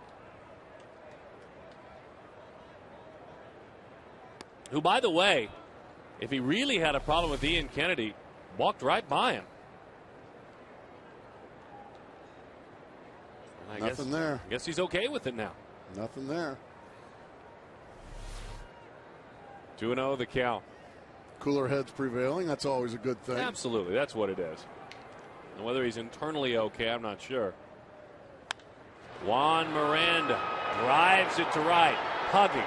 Heading toward that line. Leaping into the play by Jason Worth. That's how you get even. Wow. This entire series, he has played right field like it's his home ballpark. This is the third time I've said that. He just never takes his eye off the ball. And that 6'5" long frame gets plenty over that fence to take away, well, what would have been a foul home run. It's still an out. Great play. He has played a great right field this series. Stellar. He made a play, a decisive play, and a ball to the wall in a similar matter where it just required a mini leap. There was not an ounce of panic in it. In time for the out. Mora is erased. Made a play in the triangle in game one of the series that you were on when you and I talked about it. Oh, a great angle. Chaz Roberts air conditioning. Cool play. And that showed the look that he still had a bit of an edge with being hit. Oh, yeah, he was pumped up. He took a look in. Yeah, that'll make a pitcher happy. Yeah, that was a heck of a play. Swing and a miss. And for our very casual fans who may be joining us, obviously it was foul. So really, if he doesn't catch it, it's just a foul ball. Right. But still an It was incredible still a effort. heck of a play to what 9 times out of 10, that's not going to be an out. What you love about that play is he played it, and follow me here, as if it was fair. I agree. He played it as if I don't catch this, we have a tie game. Very That's well how he said. played it.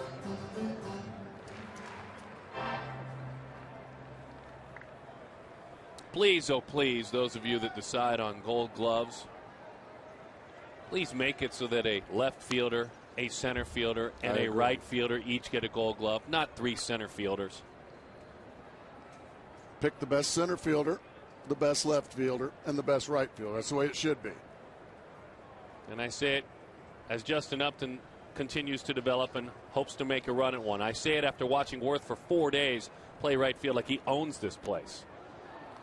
Marquis, a very clean inning. Thanks to this man.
And I got to remind you too, Darren, Father's Day is right around the corner, my friend. So plan on spending the day with Dad at the ballpark. Sunday, June 19th. Sunday, June 19th is Father's Day, and the D-backs will take on the Chicago White Sox for a 1:10 afternoon game. Be one of the first 5,000 dads to get here, and you'll take home a D-backs barbecue set. So get tickets today at dbacks.com or call 602-462-4790. Well, that's a lengthy read, and it's well read. Well, it's very long. Welcome to War and Peace, folks. Oh. That one is in on the knuckles. My goodness, great pitch. Can you read it again, Gracie, for us? I think, my goodness, I think Ernest Hemingway wrote that. It was lengthy. It was good. It was a solid read, and Father's Day's coming up. Memphis Gershon going to send you a card? I am his father. It's still one of the greatest signs I've ever seen in an opposing ballpark. Fine baseball announcer, host, network host. I'm going to work with him Saturday. Oh, good for you. Very excited about that. Well, that's a good assignment. I'm glad Matty's getting to do some games. There'll be plenty of Purell in the booth. A lot of Aquanet. 1-1. 1-1. 1-0 is our score. Alex Cora has had a good day. Utility player, a veteran. He's walked. He's singled. Lifts that one in the air to right field. Took Justin a moment to find it. Now he finds it, and it's an easy out. Ian Kennedy trying to keep the Washington Nationals where they are at 1 run. Throwing the ball very well, but right now he's run into a brick wall named Jason Marquis of the Washington Nationals. He's in there hitting again. Marquis is struck out on a ball that hit him. Flied to left and flied to center. That was one of the easiest innings you'll ever see right there, folks. Ian Kennedy now he needs a little run support. A 6-pitch inning.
On his game tonight, really just oh dear, one mistake. That could have been one mistake, but Jason Marquis helped him out.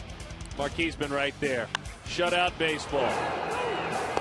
A sacrifice fly and an RBI, and that's it in this game. Worth with a fabulous play on a foul ball.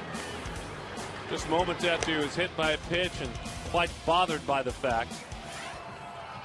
Both these pitchers have been strong in this ball game. Kennedy, we were told, feeling under the weather. A little bit tired. That's all right. You hear a lot of athletes tell you that sometimes their best effort is done when they're a little bit drained, because they certainly can't be amped up and don't overthink things. It's that their skills take over. Kennedy's skills have been on display. He's pitched like a guy who's the #1 pitcher on this staff. Let's just put it that way. Here's Willie Bloomquist. All right. You're ready, huh? I think the folks at home are. We want to encourage rally caps at this point. By the way, bottom of the 7th inning, San Francisco, California. The Rockies won. The Giants won. Hamill and Vogelsong, I should say, still in that game.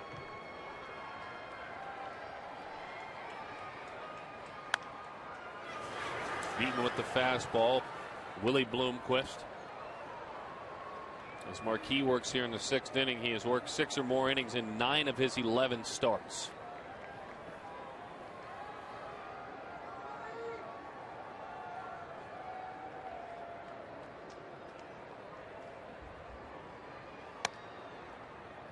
And of all the hitters in the lineup, all the lineups he has faced this year, it's been this spot that has bothered him the most, the leadoff hitter. .351 opponent's batting average. All top of the lineup guys. And a nice take. 2-1 with a slider away. He's just been terrific tonight, this afternoon. It's not nighttime yet. Got out of a scrape in the 1st inning and really hadn't been threatened since. Arizona had the bases loaded in the 1st. Boy, how did he check that one up? He didn't. Gary Darling. Gary's a local. Bloomquist just got that bat just too far out, and that's a good call by Darling.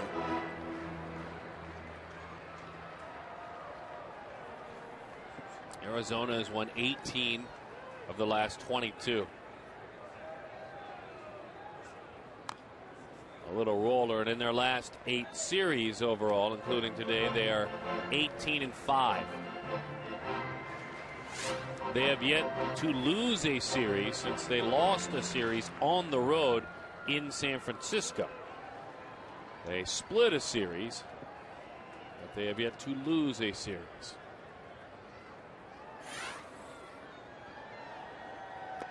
Got him. Bloomquist goes down on strikes. Marquis not a big strikeout guy, but he cleans up Willie Bloomquist. Well, he's got that terrific slider going today. Out in front of the plate, but Willie couldn't lay off of it. So that leadoff hitter doesn't get on base.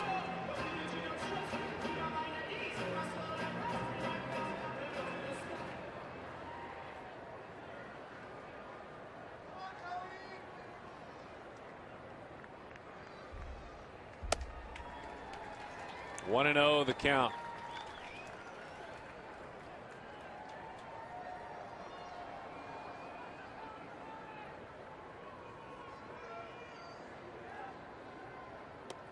Boy, good take. He's in a hitter's count of 2-0. Pretty good change up there from Marquis. Kelly wasn't biting.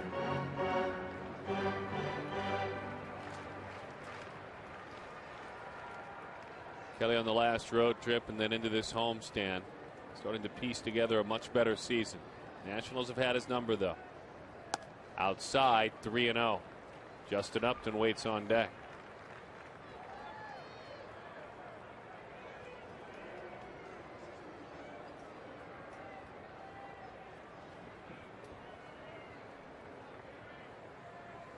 One to nothing. The 3-0. That is ball 4. Let's go down on the farm. Oh, that's what we got today. Well, Colin Cowgill is in the middle of a 13-game hitting streak in AAA Reno. David Holmberg is really pitching well in Visalia. In his last 2 starts, a young man who came from the White Sox in the deal that sent Edwin Jackson there along with Daniel Hudson has been solid. Who's that guy in the middle? Goldschmidt. Boy, is he having a great year, slugging it all over the ballpark. 337. That's my guy. The man out of Texas State, 19 homers, 53 RBIs. Congratulations to all. It's the Paul Goldschmidt Down on the Farm minor league update. Brought to you by Goldschmidt's Gyms. Nationwide. Oh, yep, there we go. And I have a feeling somebody's going to get kicked out of the game. Yeah. Marquis been tossed out of the game. And now Jim Riggleman is going to go ballistic, I have a feeling. And Marquis was basically just saying, if you want to know what Marquis is saying, look at the scoreboard. Why would I be trying to do this? And now Gary Darling, who's the crew chief, is having a conversation with Marquis. And Justin's not happy. I think they're going to try to keep those two separated for the time being until Marquis gets off the field.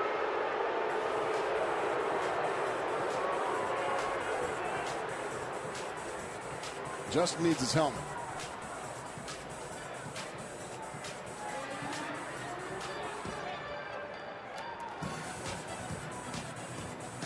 If you could read Justin's lips, it appeared to be as if he said, we'll play you guys again. Now, see, Riggleman's saying, well, you threw my guy out of the game, but you didn't throw their guy out of the game.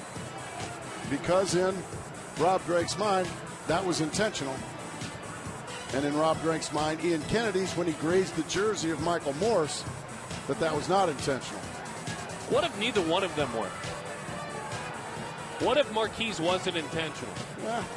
Yeah, then he should probably still be in the game. But that looks to me like it's intentional. Man, Justin went down in a heap. Look like you got a kidney punch there. Shot. Fourth time he's been hit in this series. Fourth time. Golly.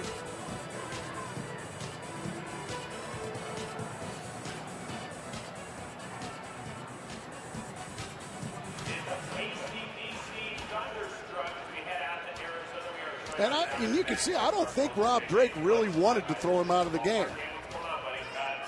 Yeah, are you kidding me? Why would I be putting another runner on base? Can you see the scoreboard? I'm pitching a shutout. We're going to step aside. A call to the bullpen has been made. The only thing I say about that, two things. Glad Justin Upton appears to be okay. The second part of it is I've always been intrigued. The challenge that a major league umpire has in the ability to read a major league player's mind. Because that's what Rob Drake just had to do. That's what he had to do, and unfortunately, the players should be the ones that decide. Couldn't agree more.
For the Arizona Diamondbacks.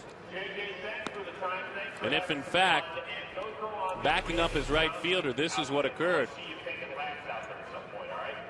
Right in the kidney area, bang, Justin went down hard. That hurts. And immediately Rob Drake threw Jason Marquis out of the game. And Jason Marquis is like, whoa, wait a minute, you got to be kidding me. Look at the score. Why would I be doing that? And that's a great argument. That is a great argument. The argument you and I had during the break. I mean, you and I, folks, were having this discussion during the break. I'm wondering why. I love taking up for teammates. We didn't see a Diamondbacks team that did it here for 2 years. True. Love that part of it. And I think that is great. It builds teams. But there is another series between these two teams, and you're playing struggling baseball right now, and you're throwing a shutout. What risky business to back up your guy at that point. That's all I'm saying. And it's a very good point. When you see him again, that's basically what Justin Upton said. And for some reason, the two chosen ones are Justin Upton and Jason Worth. For some reason, they're getting hit a lot. in this series. And remember, Darren, the very first game when Justin got hit. Remember, didn't I say 4-game series are long series? You see each other too much. And, yeah, the Washington Nationals are ticked off. They've gotten shut out in back-to-back games. Okay? So, yeah, they've come out here. They got shut out back-to-back games. Their right fielder's getting hit a lot. So, they're ticked off. And you know what? I don't have a problem with that. You know what? I'm a big believer in, hey, do what you got to do.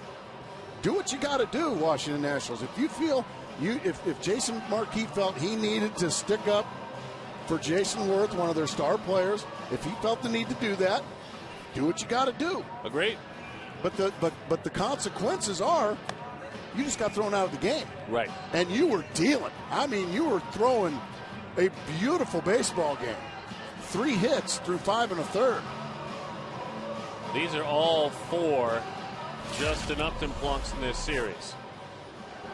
And the third one is a breaking ball that barely gets him. We need to say that right away. But this is Friday. This is where Justin starts. I mean, it gets old. And then today. I mean, it gets old. So, I mean, what do you do? So, like I said, because Jason Worth got very upset when he got hit by Ian Kennedy. I think that Marquis felt the need to stick up for his player. Well, he did what he felt he had to do, and the result is we've got a reliever on, a very good one in Tyler Clippard. But Jason Marquis is no longer throwing a beautiful game. One of the best, by the way, Clippard. This bullpen with a couple of guys is really tough, as that one is a strike over the inside.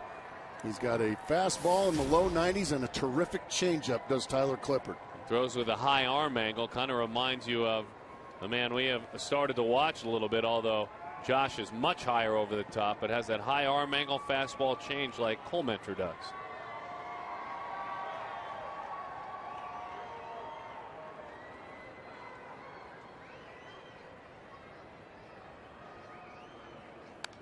There's that fastball right on the hands of Stephen Drew.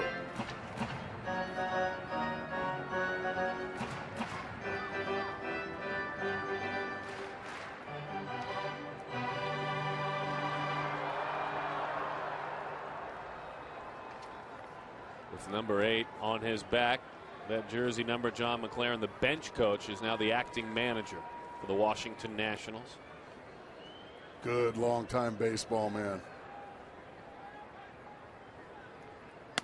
Gas. 3 pitches, 3 strikes to Stephen Drew. Huge out right there for the Nationals. An unproductive strikeout there for Stephen Drew with runners on first and second and nobody out.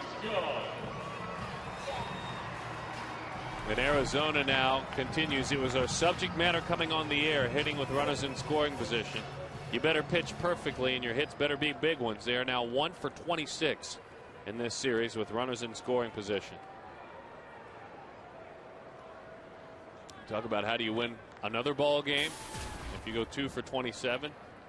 Well, you knock a homer here. I mean, that's really how you have to do high wire things. Yeah, that's exactly right. And if you're Chris Young and you see your best buddy on the team, and Justin Upton, get hit 4 times in a series, well, go ahead and do your talking with your bat right here. Go ahead and have your buddies back by doing some damage.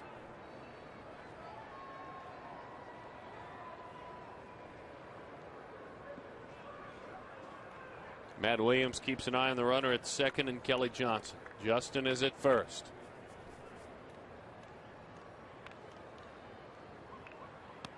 Look at that changeup, boy. What a beauty from Clippard.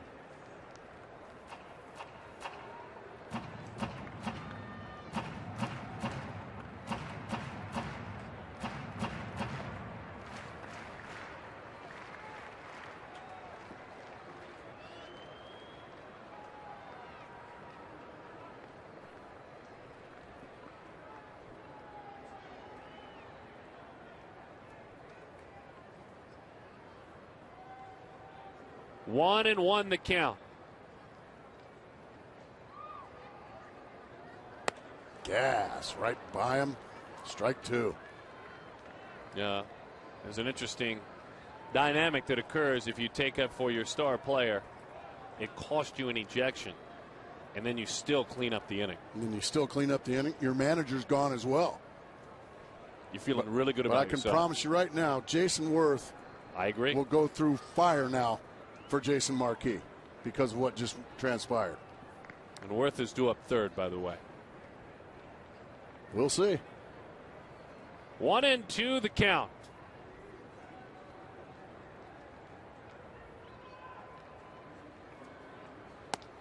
Change up.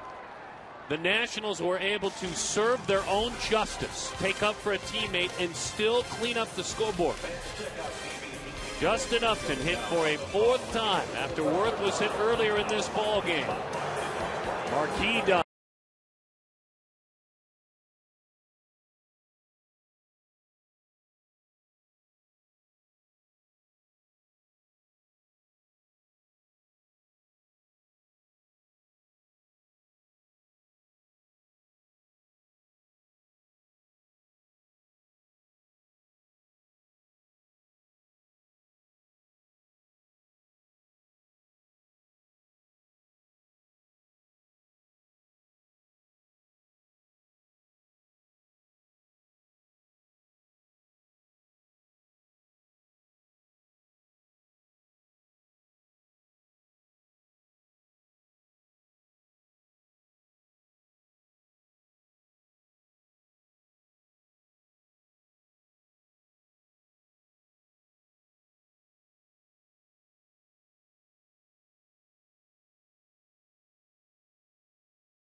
Rewards, unlimited reward seats, no blackout dates.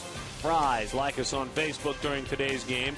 Receive a coupon for huge savings. Fry's, fresh food, famous low prices. CenturyLink, it begins here. Visit CenturyLink.com/link. And that one sails high and away. Quest is becoming CenturyLink. We wanted to pass along the website. I'm glad to have you back. Jason Worth is due up third in the inning. So for a club that has a losing record, here's a thought. And a club that is trying to build a future, right, a team camaraderie, there are times that a moment like that can be more valuable than the actual end result of the ball game. It makes a lot of sense. Is that fair enough? Yeah. Walking the halls a moment ago, and a little birdie just said that, and that does make a lot of sense.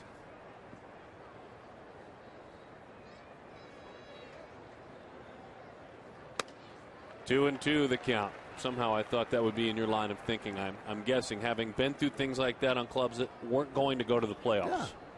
Yeah, and you were better for it. They're still a young team. As that was popped up, Stephen Drew's had a lot of pop-ups hit his way today. Snares another one for the first out. Shortstop Ian Desmond.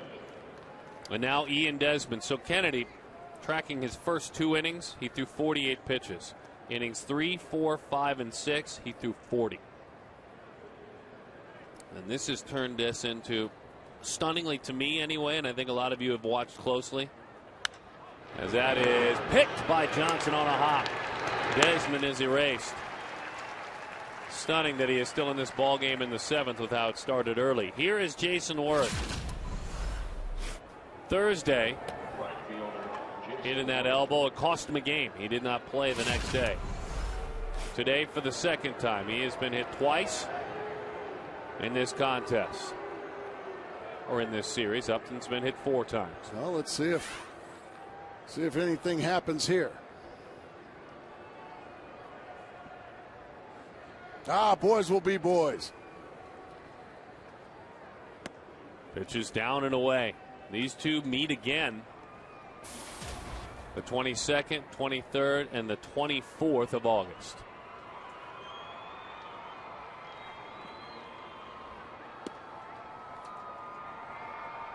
Two and 0 the count.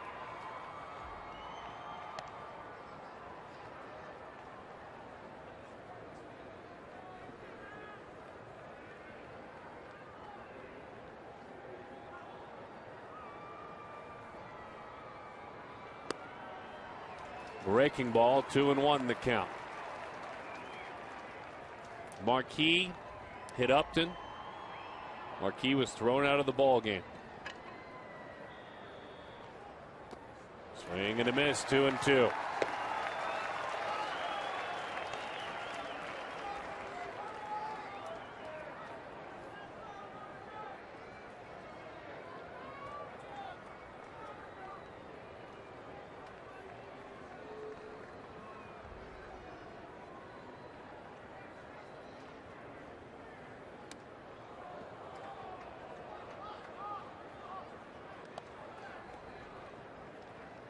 Three and 2 the count.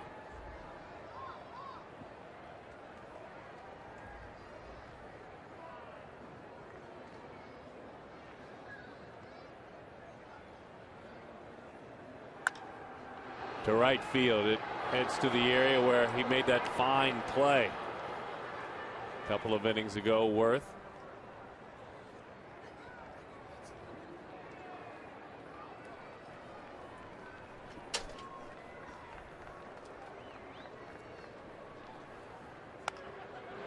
Fights it off. Leaping play. Kelly Johnson. Picked on a cut fastball. Worth is done.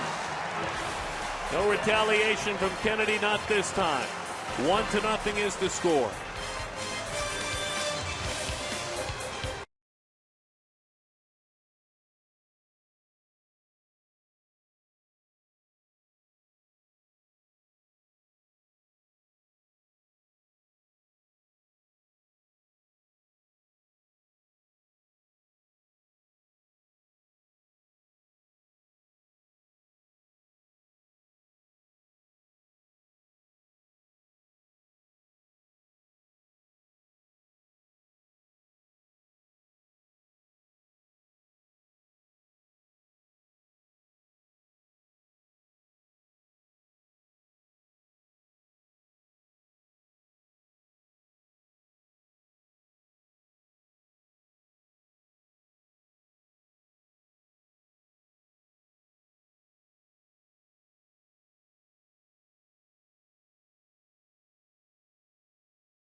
Arizona looking to win their 6th consecutive series. This Sunday is presented by our good friends and partners with Sanderson Ford, the Diamondbacks, and the Washington Nationals. Heading to Pittsburgh after this. Series that cranks up on Tuesday. The Pirates playing much, much better this year. They just came off a loss to the Philadelphia Phillies. Pittsburgh 28-30 in game 58. Last year at this point they were 23-35. So they are in a different way Much than the improved. Diamondbacks, seeing improvement. They have won 10 of their last 17 this year, 10-7 in their last 17. I think everybody already knows how good the Florida Marlins are. Unfortunately for the Marlins, the Milwaukee Brewers went into South Florida and kicked them around a little bit this weekend. Now the Brew Crew won again, beating Florida 6-5. I don't like that. Brewers and the Diamondbacks, the hottest teams in baseball. They are. For the D-backs, catcher Miguel Montero. Miguel digs in, and he is ready to go.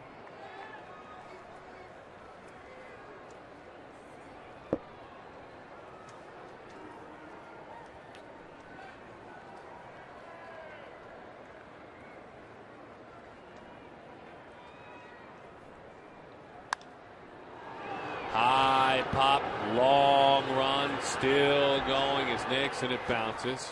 So I think Lance Nix he's made about 3 of those long runs today. He's like, heck with that. Miguel Montero in the first inning had the bases loaded and was hoping for a shot at cleaning them up. Swung at a pitch way inside, and then this was inside on the corner, and that ended his at bat. There's none too pleased. No. Well, when you're rarely going to get your argument heard if you swing at a foot inside and then maybe gripe about the one on the corner. Oh, man, this Tyler Clippard's got a special changeup, doesn't he? Really dies at the plate. He's got some teeth on that fastball as well. I mean, it comes in with something on it. Big old long-legged rascal.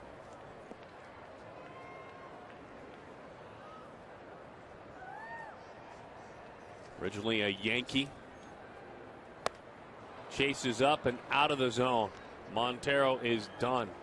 Hey, by the way, in an interesting game in St. Louis against the Cubs, Albert Pujols for a second straight game hit a walk-off home run against the Chicago Cubs. And it's official.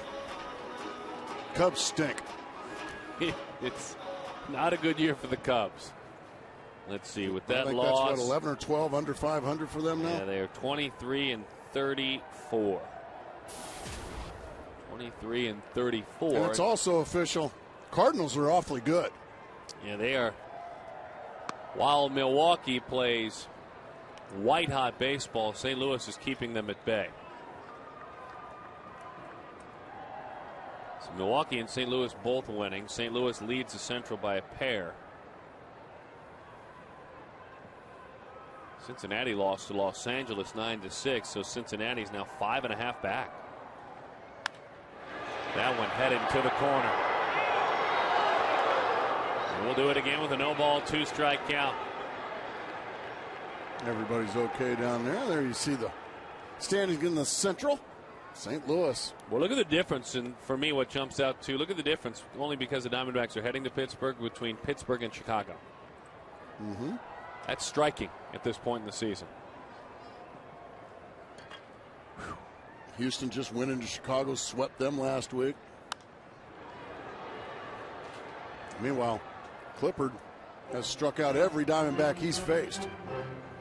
He fanned Stephen Drew and Chris Young to end the 6th, and then you got Montero to start the 7th, and he's got 2 strikes here on Juan Miranda. He was a starting pitcher in the minor leagues, threw a no-hitter in the minor leagues. Nationals picked him up on a trade in December of '07 from the Yankees. Juan Miranda, high drive to the corner it goes toward that foul pole, and it is a foul ball.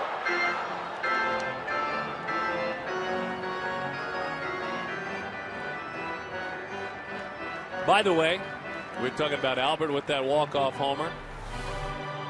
As we see this, a foul ball, not a homer. About 25 feet foul, something like that, so we'll do it again. But Pujols, Uh-huh. a 13th round draft pick. That's a pretty good grab in the 13th round. Yeah, I would say so. One of the best players of all time. 13th round. I mean, if you could get a guy like Albert, if you were the Kevin Towers right now, would you take him in the 13th round?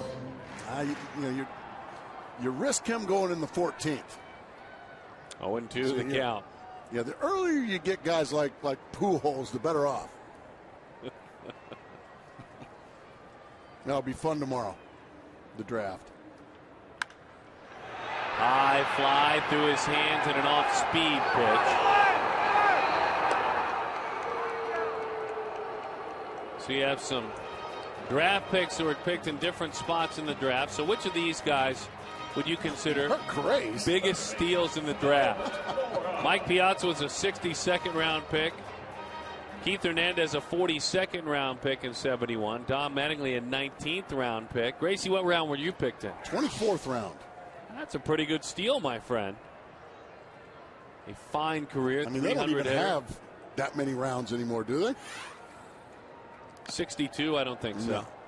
Just sign you as a I think free agent. they call them draft and follow. You can just, if the draft is over and you still want to sign him, you can just sign him now. Yeah, exactly. You're considered a quote-unquote free agent. Oh, my. This guy's really good. Tyler Clippard.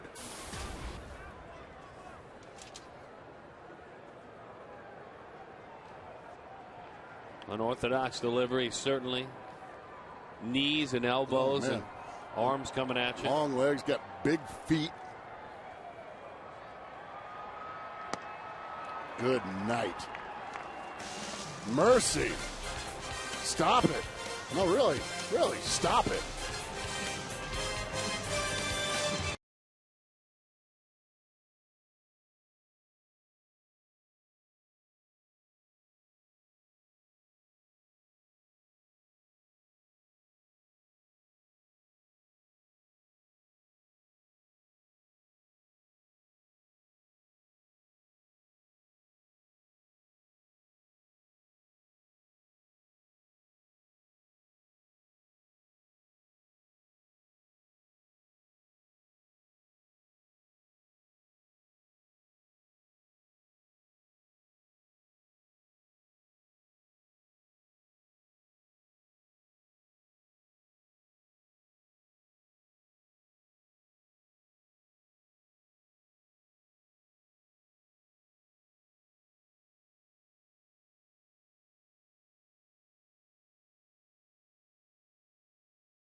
Getting hot out there. Getting hot out there, folks.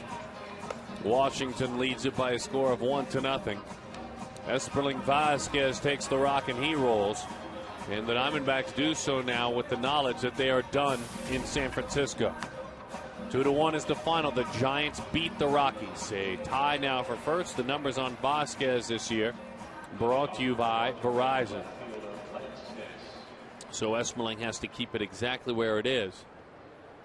So Arizona will have a chance to win this ball game, win this series, and jump back out on top. 2-1. San Francisco beat Colorado.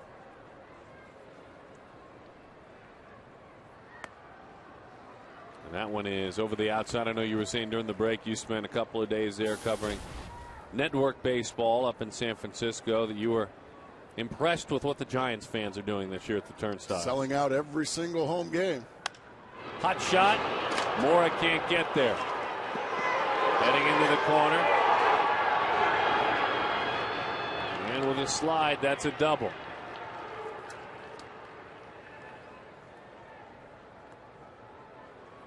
Mike Morse 1 for 4 in his career. 1 for 4 against Esmeralda. Vasquez, the one, a homer. Well, Esmeralda comes in and gives up a leadoff double to Lance Nix. Boy, desperately these Nationals looking for an insurance run or two. It's a good start. I don't think this big fella is going to be bunting here. I would think not. I don't think this guy can even spell bunt. Gas right by him. I don't know if I would have the nerve to tell him to bunt. He might box your ears. You played for Riggs. Riggs wouldn't let him get away with that. Riggs, I've seen Riggs undress some players, and one of them was me. Inside. And we've seen him do this lift the legs situation. I don't really know what that is. We'll have to ask him. But he does it he does it after every pitch. So Kennedy's day a good one, by the way. And the Arizona starting pitchers since the 14th day of May in 23 games have an ERA of 2.85, the starting pitchers. Fabulous.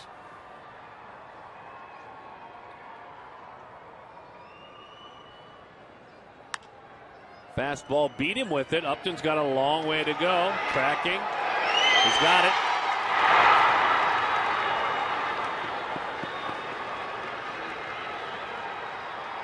And launched it.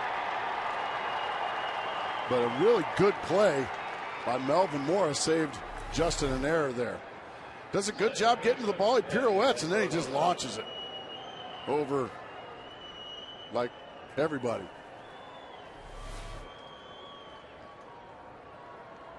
That's the thing about Justin. He's got that right foot on the accelerator most of the time.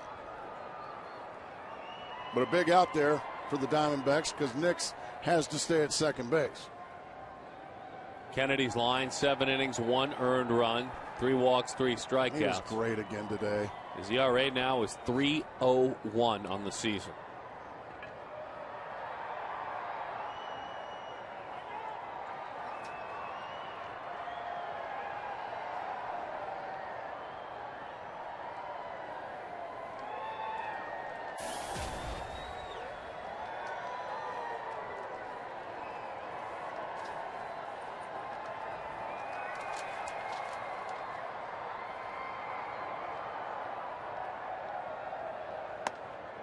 Fastball, no change, grabs the outside.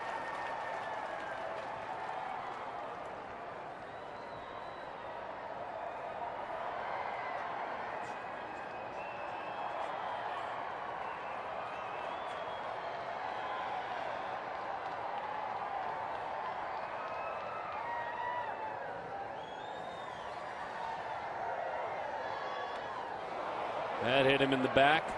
And I'm sure Esmond's going to get thrown out of the game here. Yeah, he got thrown out of the game. And Espinosa and Montero are yapping at each other. Esmond's been thrown out of the game.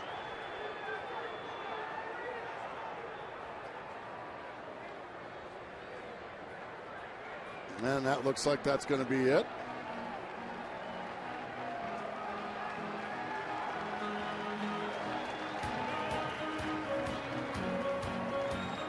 So square in the back, Espinosa is hit right between the numbers. Vasquez tossed out of the ball game. Montero was none too pleased. Yeah, Montero was basically saying the same thing that Jason Marquis. Why would we be hitting you in a 1-0 game? And Kirk Gibson's also been thrown out of the game. So he'll exit. And he'll go to his office. Yeah, he always goes to his office, all the way up there. He'll hand the keys to the car over to Alan Trammell, his bench coach, who's now going to be acting manager. Give him a few more words of advice while Rob Drake fills out reports and who's been ejected and who hasn't. So Esmond comes to the defense of Justin Upton, as did Jason Marquis to his right fielder, Jason Worth. And for the second consecutive Sunday, Kirk Gibson can get to the spread a little early. He's been tossed out in back-to-back Sundays.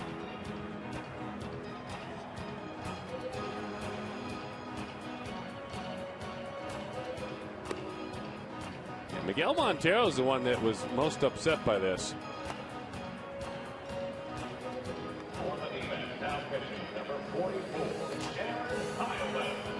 And now Aaron Heilman goes to work.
Plunked batter.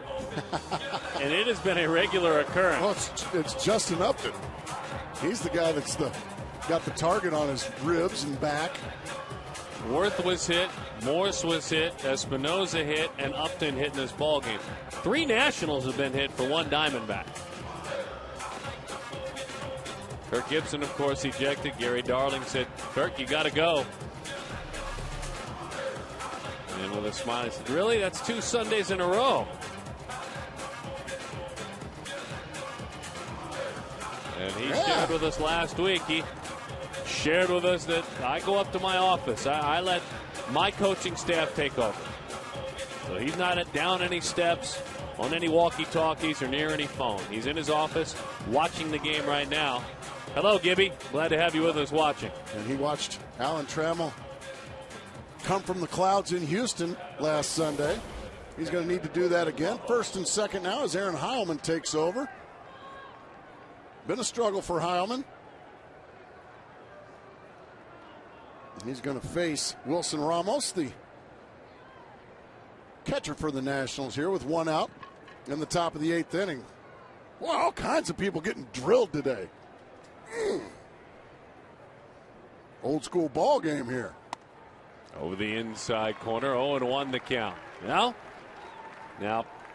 the one that was deemed to be clearly intentional when Upton was hit, when Marquis was tossed, they managed the Nationals pitching staff to clean that inning up and not allow any runs. They handed it to Tyler Clippard, and he took every ounce of the fun out of it for Diamondback hitters. So let's see if Heilman can do the same thing. High fly ball, deep left field. Out of here. Doesn't look like it.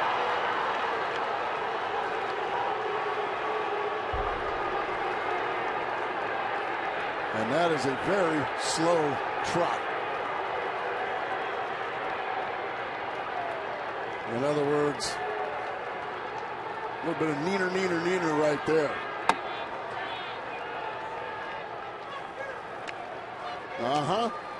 Exactly. Matt Williams none too pleased. You stood by him as a teammate. You know about his aggression and his intensity.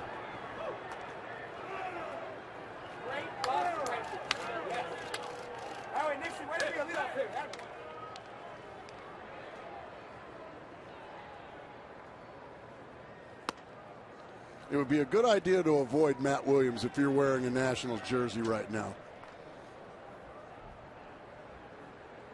I've seen that look. Swing and a miss at a changeup. And usually if that look is directed towards you folks, go home. I suggest you go home when Matt Williams looks at you like that.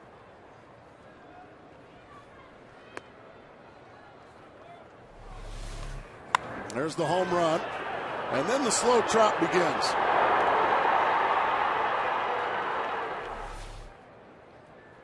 Trying to decide what that accomplishes. Slow trot? Mm-hmm. That's just a big here's to you. Okay. I guess if you feel like if your guy was hit up near the head intentionally, you're pretty upset. Espinosa was hit high up on that back. You can see Matt screaming at him.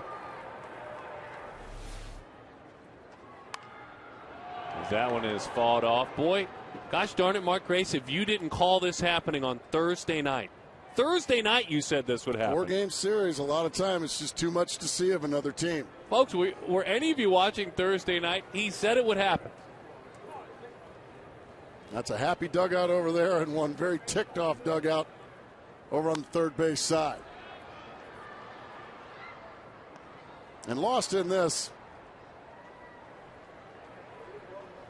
is another poor outing here by Aaron Heilman.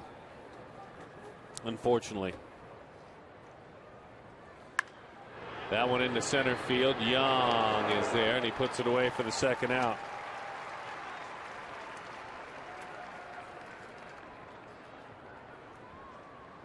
Four to nothing is the score. Pitcher Tyler Clippard. Jason Tyler Worth going to hit for himself here. Well, he'll take it on to the finish line then. Yeah. But Jason Worth, I'm sorry, go ahead. I interrupted you. He really, it started with Worth's disgust being hit by a pitch in the fifth inning. Yeah, he was none too pleased. He was none too pleased. He was hit for the second time in this series. Morse was hit by a pitch that was inside. There was no intent in that same inning. No intent hit him at in all. His shirt. Brushed his shirt. Upton then was hit in the sixth inning. Marquis was ejected for that. And Espinosa hit after that. It's been interesting to say the least. It's not over yet. We still got a little bit of ball game left. Yeah, let's watch. Let's see. Matt Williams didn't like the slow trot around the bases of Wilson Ramos. Not at all. All this to support Jason Worth.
Offense will tell you it's been going for the Diamondbacks.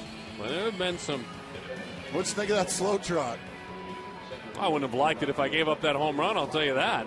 But well, I know that man didn't like it. You can see the steam coming out of his ears still. Well, he had a way of doing it. Matt, I'm sure, even the score many a times with a home run, but he would have never have done that. Never. Never.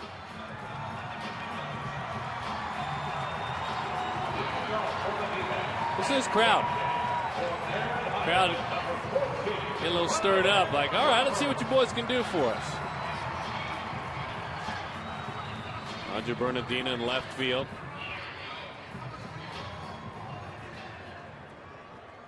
Center field is Rick Ankiel now. You saw him a moment ago.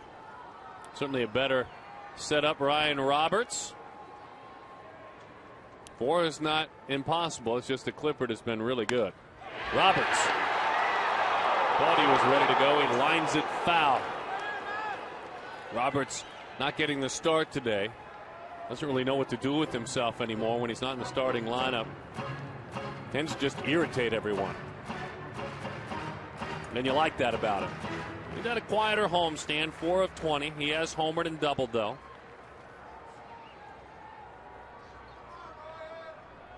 Let's see if Arizona can stir something up.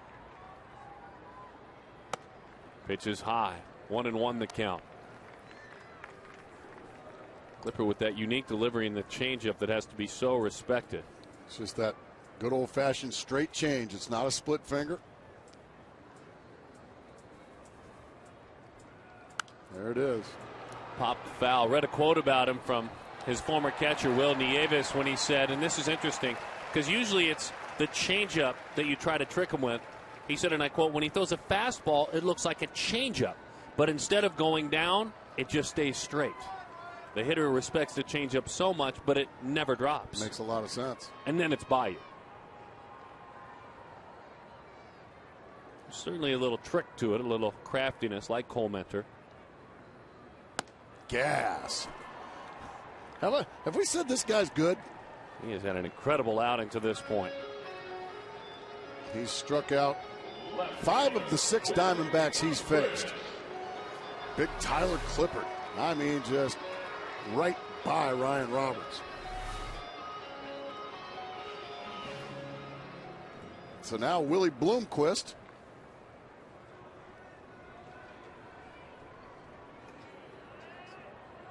Grounded out to second, singled and struck out.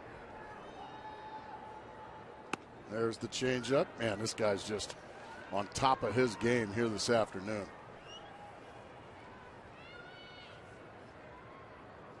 Clippard came in with a 1.95 ERA. He's got about a strikeout an inning. He had an incredible and a durable year last year, as that one is outside. Last year, folks, pitching out of the bullpen, he pitched 91 innings, struck out 112. All relief appearances, 91 innings. Wow. That's valuable. That's close to Mike Marshall time when you talk about 100 innings. Yeah, I was going to say, if you start getting compared to Mike Marshall, man, that means you are extremely durable. Yeah, there's pitchers that would give the shirts off their back to be able to say that. Exactly. 2-1 the count. And make sure Tyler Clippard keeps his shirt on. But relief pitchers, 91 innings. Marshall, of course, used to appear 100 times in Easily, a game. yes. Colementor with that unique delivery like Clippard, straight over the top.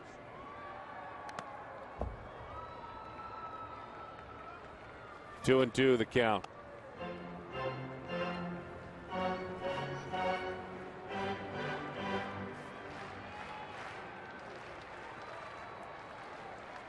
So are we done seeing hit batters in this game, do you think? I don't know. What do you think? I don't know. It's hard to tell. Well, Tyler Clippard's just doing it his way, striking people out. That's worse than I think I'd rather get hit than face this guy right now. But you can follow the D-backs with MLB.com at Bat11 for your iPhone, your iPad, your Android, or your BlackBerry. Get live audio, pitch-by-pitch tracking, video highlights, and more. Plus, when you check out Chase Field with At Bat from your smartphone, you'll earn exclusive D-backs rewards during every home game this season. So text At Bat to 31826 or visit dbacks.com for details. Good transition, by the way, into that read. Well, it really wasn't.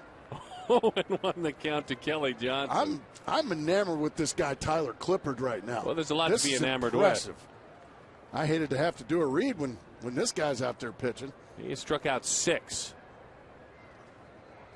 in 2 1/3. Kelly shoots that one down the line, heading to the corner. Out of here! Off the pole! And Johnson reminds all of those in the visiting dugout how he thinks a home run trot should be taken. 4-1. A Fulton Holmes homer. $150 to the Central Arizona Mountain Rescue Association. He did this last season as well. Yeah, just a fastball out over, and he just drives it off the pole the other way. And now McLaren's going to go out and remove Tyler Clippard, but I don't care what his line score is. That's one of the most impressive outings I've seen in a long time. I would agree, which makes what Johnson did even more impressive. Justin Upton, who has been hit 4 times in this series, is due up. Right around the corner will reset the situation.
Deal of our choices today in the MLB draft. You, of course, say with the 50-something round pick that Mike Piazza was a great steal. And thank you to the 21 people that, or however many percentage it was. Thank you very much. I actually think it was 21. Yeah, 21. So, all my family members, thank you very much. Drew Storen, the closer for these Nationals. Our Verizon Wireless call to the bullpen. The Stanford product is very talented. He had a one inning plus save in game 1 of this series. He did, went an inning and a third, and he has done it before. Nasty stuff on the attack. If you're a Diamondbacks fan, the encouragement comes in the fact that his last 3 outings in the month of May, he gave up 3 runs and then single runs in the last 2. So 5 total runs allowed in his last 3 outings in the month of May. Bouncing ball, middle of the diamond. Espinosa, a nice play, fires it on across. So Storen comes in, retires Upton. 4-1 is the score because of a Kelly Johnson home run.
Worth unhappy. He was hit by a pitch in from Ian Kennedy. In retaliation, Marquis hit Justin Upton.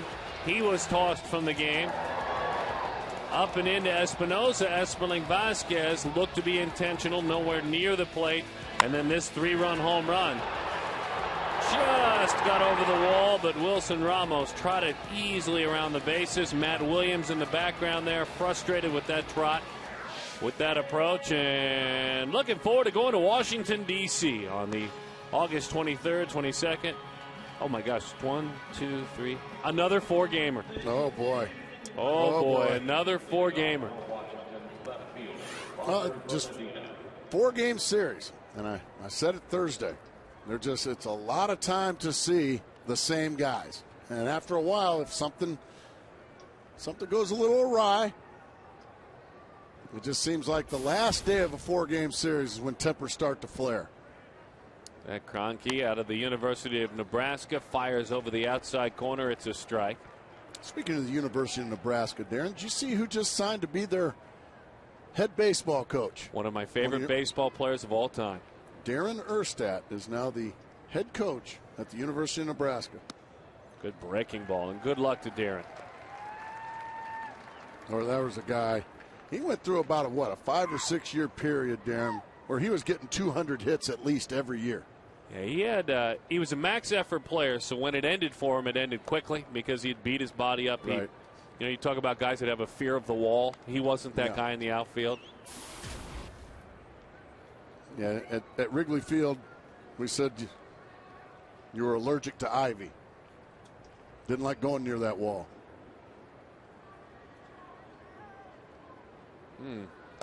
Yeah, that's right. Brian makes quick work of Roger Bernardino.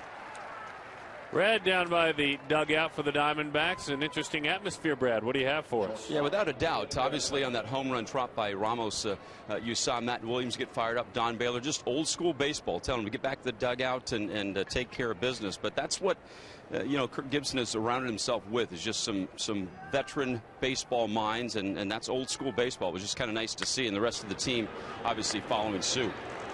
Thank you, Brad. Good stuff. Be close to that. We got some old school guys and some guys that'll punch your lights out too. Don Baylor, Matt Williams, and let's see who we got. Jason Worth, you're about to step in. Brad, by the way, how mad was Matt Williams from about 30 feet away? It's been brewing, as you said, obviously a 4-game series. It's been brewing for a long time, but just real, natural, raw emotions down here. And, that's what this team is all about right now. Winning breeds that. They feel they deserve to be able to have that kind of emotion. It was good to see. It got me fired up. All right. 1-0 the count. That's a pretty good look that he has down there, isn't it, Brad? You don't want that directed at you. Trust me. No. You called him one of the best teammates of all time for you, and you can see why. He just is so engaged in the game and doing such a great job at third base. The other day on Stephen Drew's bases clearing triple, he did a marvelous job of seeing where that ball was going to drop in, then waving Comenter home. He had Roberts charging hard, and Kirk Gibson obviously admires that. That's not the easiest position out there, and Matt handles everything he does perfectly well. Thank you, Brad. And that one is rolled over towards the dugout.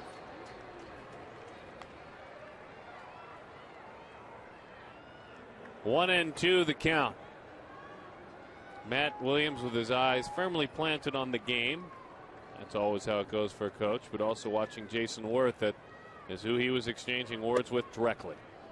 It was he and Worth directly across at one another in the end. First it was to Ramos, and then it was to Worth, because Worth was hollering back. I did not see that. The 2-2 into center field. Young is there, and he puts it away. So the Diamondbacks need to score 3 to make this interesting. They've got some solid hitters on assignment against Story.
Energy All-Star. Well, that was something to behold today.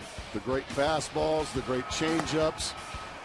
Struck out 6 of the 8 batters he faced. He did give up a solo shot down the left field line to Kelly Johnson, but that was one of the more impressive outings I've seen from any reliever this year.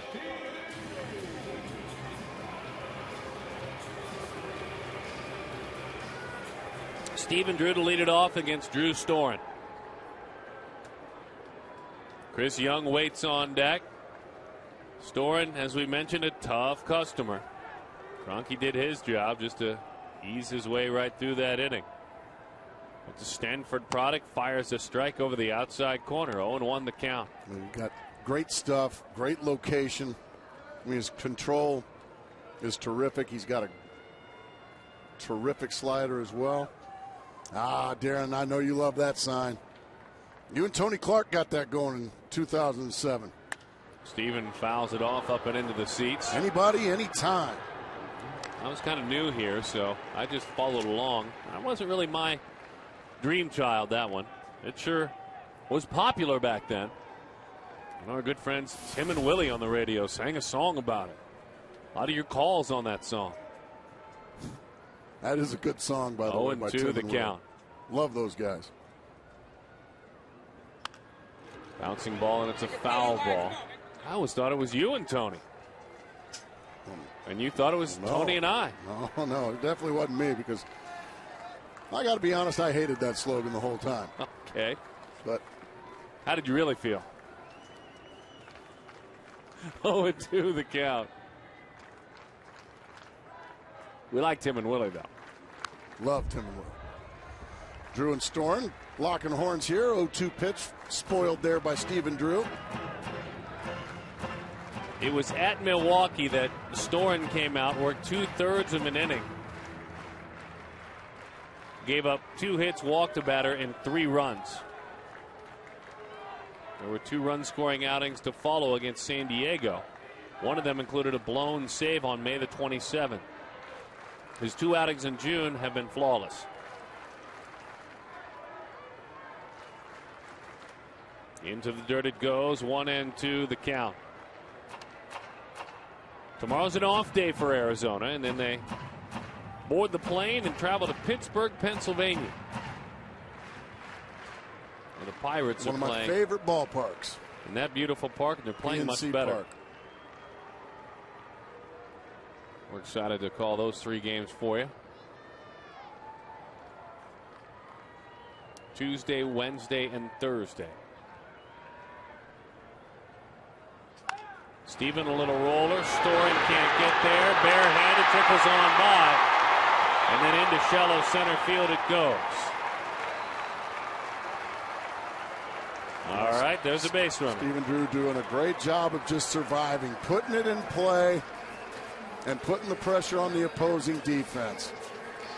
Once it gets by Storen, now the great speed of Stephen Drew takes over. And it forces Ian Desmond to try to make a bare hand play. He can't make it, and the Diamondbacks get the leadoff base runner that they were looking for.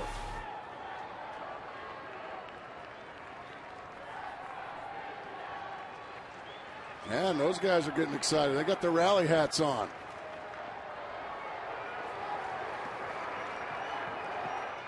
Come from behind victories have been the norm for the Diamondbacks. This is a tall mountain to climb today, though. 0-1 the count.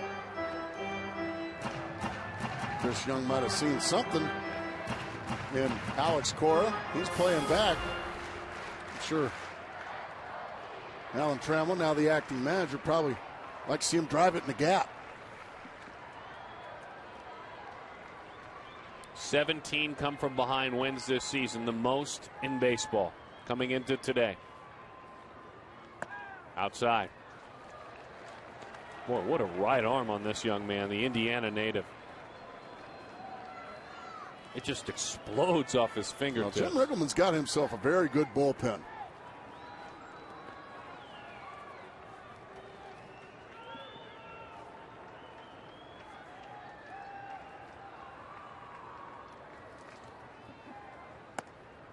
Breaking ball, it's high. Tried to frame it up, did Ramos behind the plate. Storen, Brownsburg, Indiana High School. And he committed. That's good basketball country, by the way, to be a mechanical engineering major at Stanford.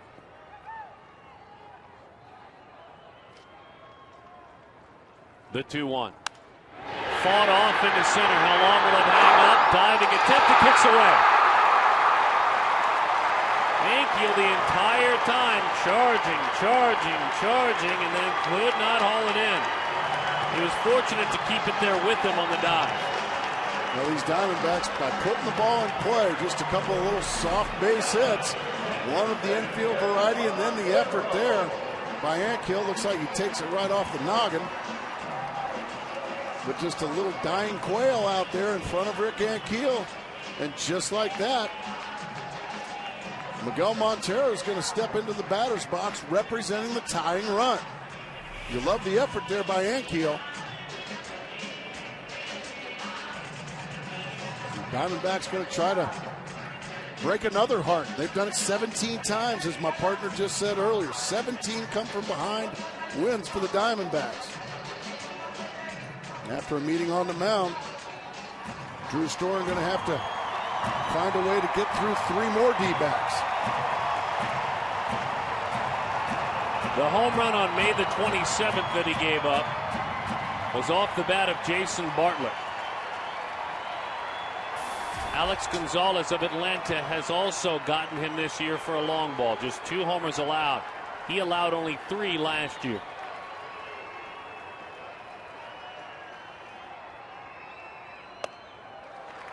One and 0 the count.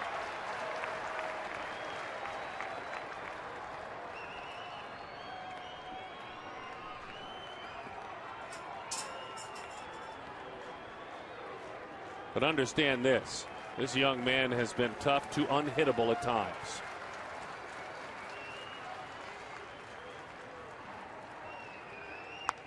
Oh boy, he had a good pitch to hit. He took a good swing at it. He's right there. He just fouled it back. Boy, he got the pitch out. That's his nitro zone down there, too. He likes that ball down around the knees.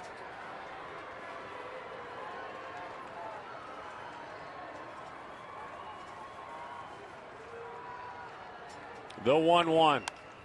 Fights it off on a breaking ball that ran in. 1-2 the count.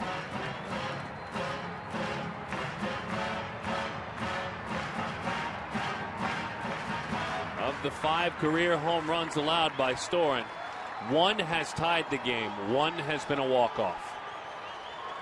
The life of a closer.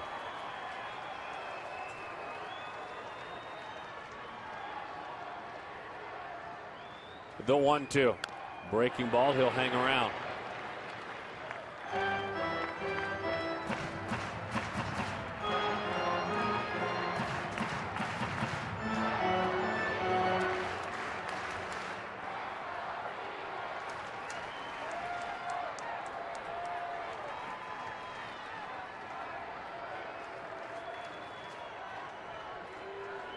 Montero with big power to left. The outfield very deep. That's the pitch, if it's closer to the plate, that we've seen Miguel hitting the seats the other way. He loves the ball down. He loves the ball out over the plate. And like you said, that's where he does his big damage to the big part of the ballpark, between the 376s. And remember, it's been Montero that has been very vocal towards the National and a couple of the rhubarbs this afternoon. Breaking ball is high. It was Montero that was most angry with second baseman Danny Espinosa when he was frustrated after being hit.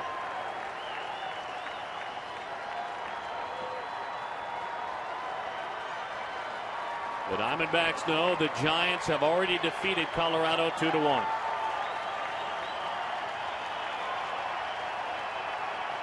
Crowd getting very noisy now as Montero steps out.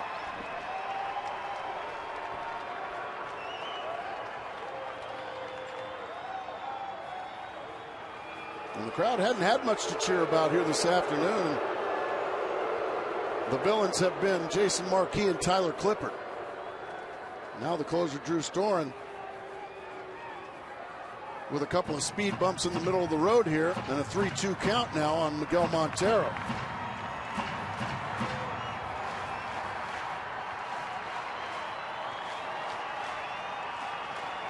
Three and two the count. Miranda waits on deck.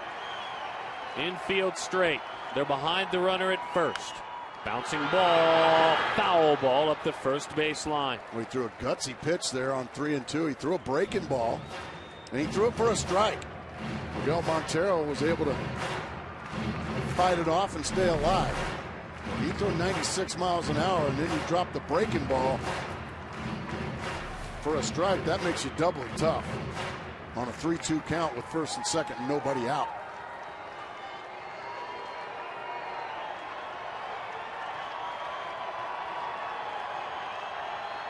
Storen, 3-2, drives it to right, down the line to the corner, and that one is a foul ball. Foul ball. Another breaking ball. And boy, Storen got very fortunate there that was just a couple of feet foul. I mean, this one hangs right in the middle of the zone, and Montero crushes it. Get fouled, Storen was saying. And everybody there was saying, stay fair, stay fair. 3 and 2 the count. This pitch, number 9 of the at-bat.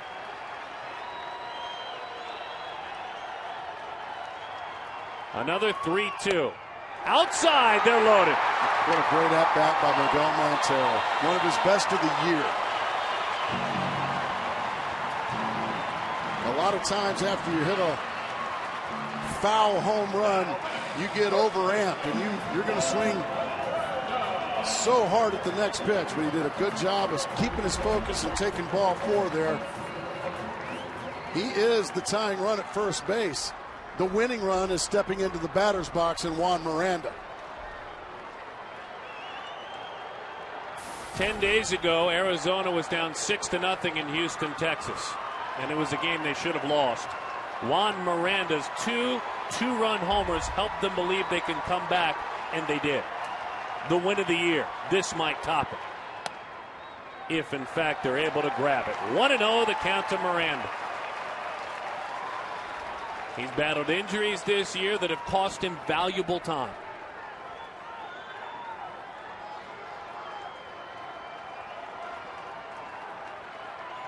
He was literally scratched the other night because we were told, and I quote, he didn't feel well after a collision with the pitcher the night before.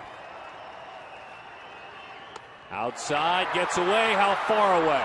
And really a smart play there by Stephen Drew. His run means absolutely nothing.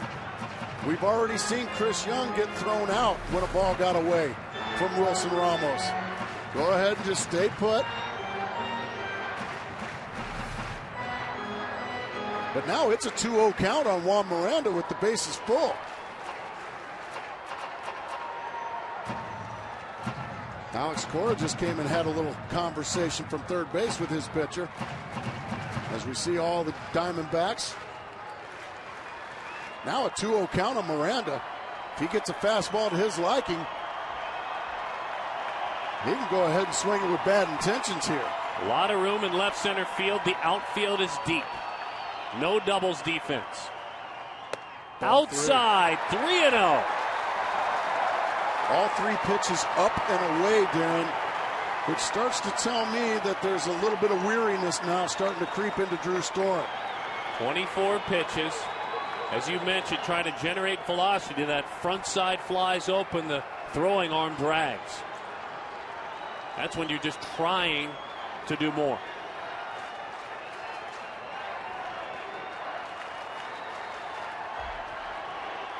Bases full. The 3-0. Outside. Ball 4. 4-2. Nobody out.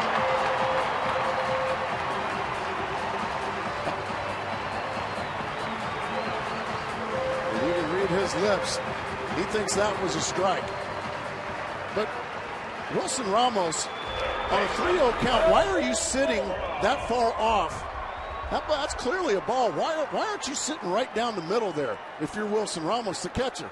That ball's clearly outside. Ramos needs to sit in the middle of the plate on a 3-0 count, doesn't he? We're having a pitching change. They are taking their closer out of this baseball game. And this does nothing going forward for the confidence of Storen. Nothing. You just don't see this very often. You rarely see closers taken out of games. Good luck to the Nationals when they need him the next time.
He's an aging player. His ability to take a ball that may be down and in and dump it to right field, and I quote from his leadership, and drive in key runs. He has been beaten several times tonight by quality pitches, but he has an opportunity to do just what was advertised against Todd Coffey, a pitcher who will bury hard sinkers in. He has got 11 Major League saves, does Coffey. He has got a sparkling 1.64 ERA this year, and when he's right, he's a ground ball pitcher, which means you could get a couple of outs in one swing of the bat. And he's also a guy that is very tough on right-handers, so Alan Trammell / Kirk Gibson / coaching staff going to stay with Melvin Moore, even though you've got Gerardo Parra and Sean Burrows over in the dugout available. Slider, not a sinker. He threw him a slider. 1-0 the count. Coffey has walked 8 this year while striking out 23. But both those coaches realize that this certainly is not Melvin Moore's first rodeo. He's been in these situations many times. He's 0 for 3 in this contest. Awkward swing at a slider, 1-1, a called strike either way. I mean, just a gutsy pitch. There. Bases loaded, 1-0 count. And boy, he executed it perfectly.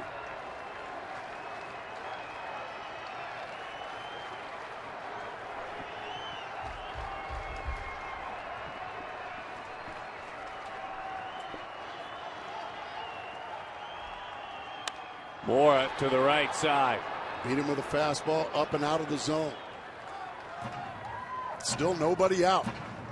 Tying run at second base in Miguel Montero. Winning run at first base in Juan Miranda. No matter the result, did you folks think that your heart might be skipping a beat watching a Diamondbacks baseball game in June? This club looking to make it 19 wins in their last 23 games should they pull this one off. Driven into right center field. Ankiel tracking. Still going. The tag. The run. It's 4-3 with 1 out. Moore did drive it to right, as we said a moment ago. And really did drive it well. I was thinking off the bat that might shoot the right center gap. But really, Rick Ankiel got a great jump on this baseball. As a breaking ball just stays in the middle of the zone, Mora drives it hard to right center. And I thought it might shoot that gap, but Ankiel ran it down nicely. And this thing wanted to slide out, but it stayed in the glove of Ankiel. Montero, great base running, tagging up and moving on to third base. And now McLaren going to make another move here. Sean Burroughs has been announced. A man who has truly become an everyday pinch hitter for Kirk Gibson. In this case, Alan Trammell and the Diamondbacks. Burnett, the lefty, comes on. Will reset the situation with Burroughs versus Burnett. Nady also could be next.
Xavier Nady had a chance to help the Arizona Diamondbacks sweep the Houston Astros with a late game at bat.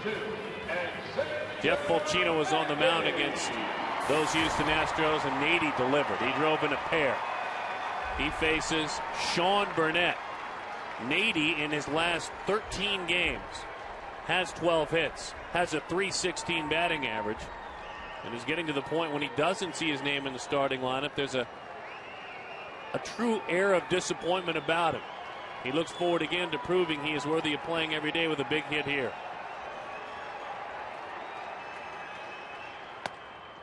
Just grab the outside corner from Burnett.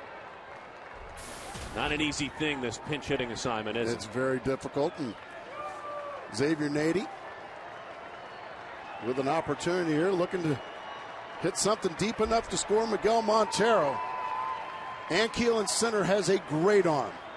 Bernardina, Enworth, decent arms. There's a bouncing ball. It's towards short. There's one.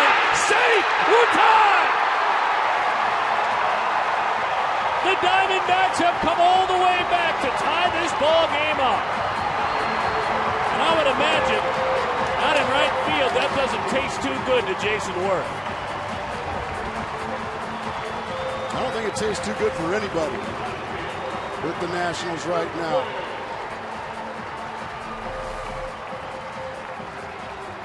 They do everything they possibly can. Miranda goes in hard, but cleanly beating it is Xavier Nady.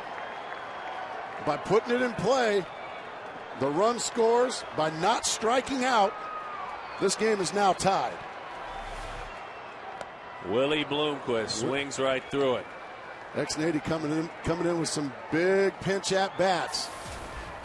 Wasn't quite Tony Clark-esque there with that pinch at bat, but it got the job done nonetheless. Outside.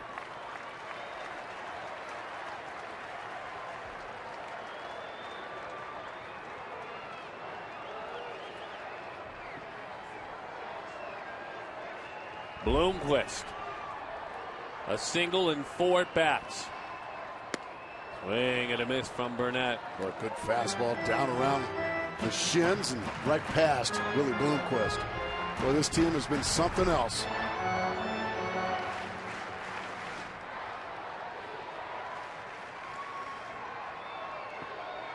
Well, you've got a little momentum. You'd love to keep pulling rabbits out of hats. If you can. 2-2 the count. Bloomquist, a breaking ball in the dirt.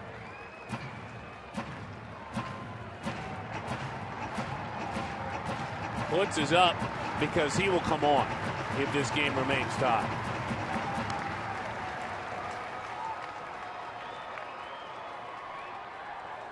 You'll win it. He just jogs in and shakes hands.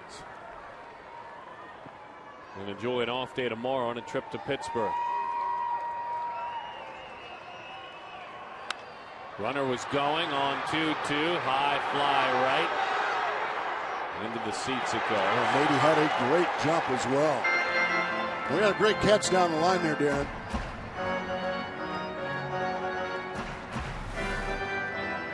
See, they're still in the ball game down there. Look at that beautiful grab down there. Boy, by that youngster. That's a young man, too. Yeah, that youngster made a great play. See, their head's still in the game.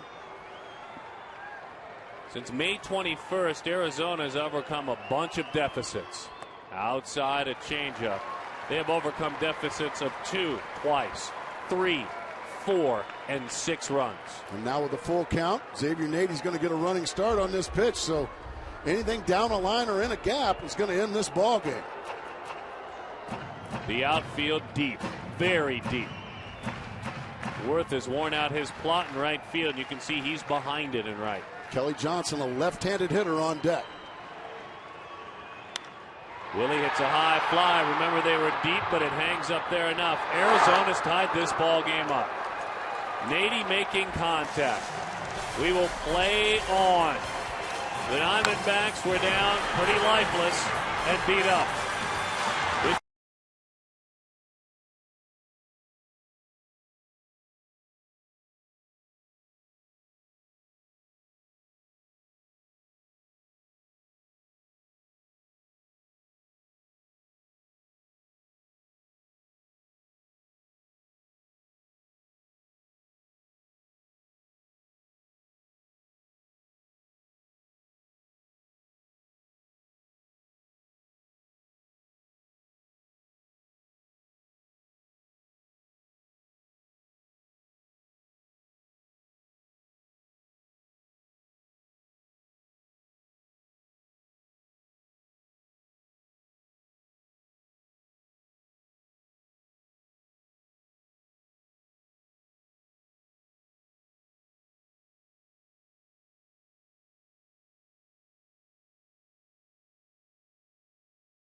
Beef jerky all season long. Jack Link's beef jerky. Feed your wild side. J.J. Putz is on for the Arizona Diamondbacks as we roll into extra innings. We love our Jack Link's guy when he visits. You only hope that, though, when you get your handful of Jack Link's, you've got a victory. He put it in play, didn't he, Gracie? Yes, he did. You've been preaching that all season long. Well, we've seen it a lot this year. By putting the ball in play, you force the defense to make a play. And the Washington Nationals, they came awfully close to turning that double play, but Xavier Nady was busting it down the line, tied the ball game up, and now they hand it over to their closer, J.J. Putz. Obviously a non-save situation, but boy, he has been fabulous this year. But he's going to have to go through the heart of the order for these Washington Nationals. Ankiel, Morse, Espinosa. 1-0 the count.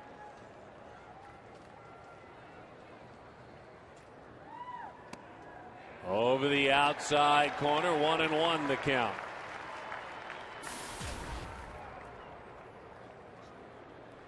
Well, it's a lot of fun down here, folks. This team's going away for more than a week. You need to be here when the Giants come to town when they get back. That was the split 1 finger and 2. Stayed up in the zone a little bit, and Ankiel had a good rip at it.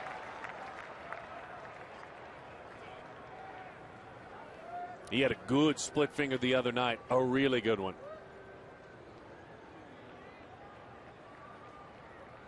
And it's an equalizer against left-handed hitters. Fastball. Good evening, Mr. Ankiel.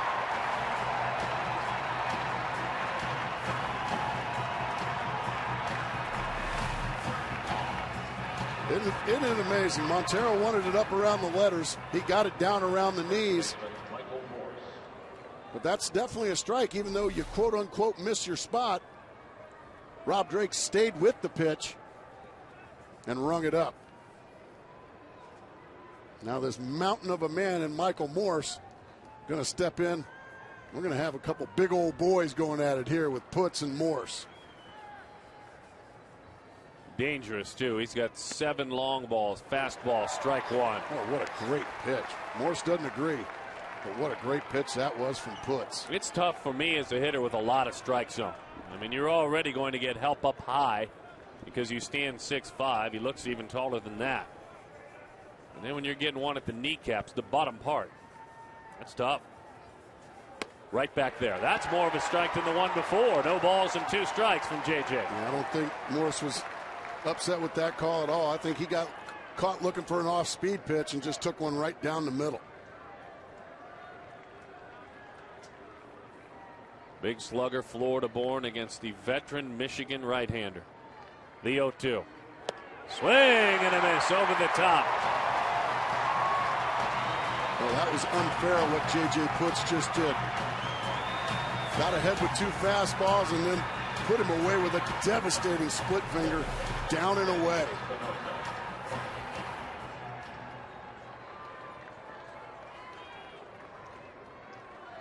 That's going to bring on Danny Espinosa. And just a reminder, folks, yes, he's a second baseman, but he has hit 10 long balls this year. So another very dangerous hitter in Espinosa for J.J. Putz. And Espinosa looks at an off-speed pitch. That looked like a get-me-over slider, a breaking ball. That's exactly what it was, Darren. You're right. Espinosa hit right between the 1 and the 8, and he was none too pleased when Esmeralda Vasquez was tossed from the game. Big power for a young hitter.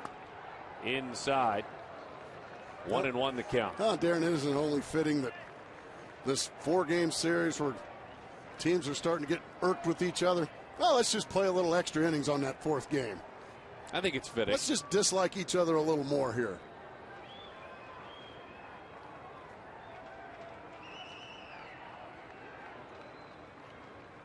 The 1-1. Low. 96 miles an hour. Jason Worth waiting his turn. The right fielders have been getting hit a lot in this series, and neither of them been very happy about it.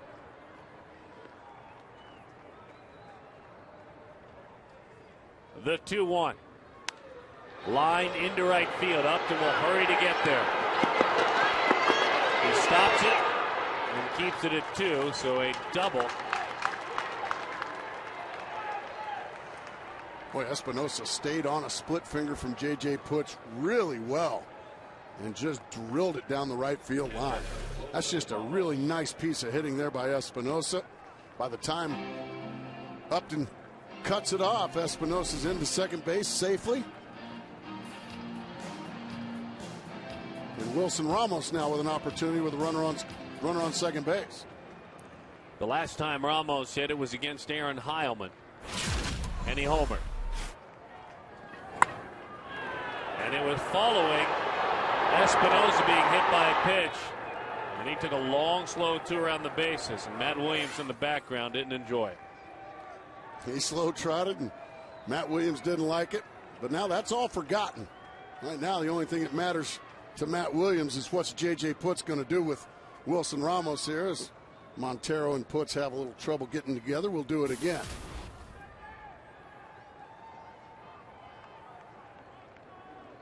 That was Ramos' 4th home run of the year. RBIs up to 17. Fastball, strike one. Well, you start chasing pitches up there that are 95 miles an hour, you've got zero chance. And a pitcher like Putz and his veteran command not only of himself with his presence, but a sense of what the hitter is doing. It's like blood in the water around sharks. He goes right back up there. That one he lays off on.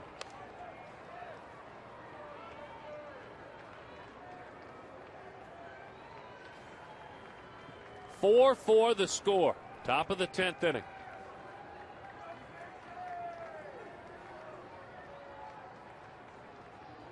Runner going to third.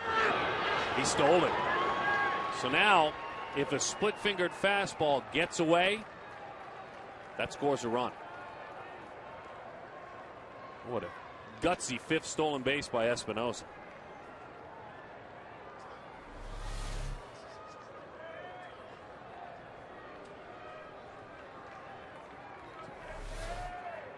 Two and one the count.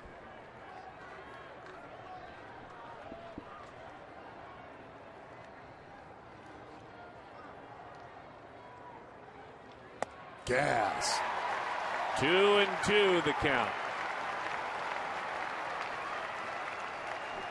Unofficially, that trot around the bases that he took earlier was close to 30 seconds. That's a long, slow trot.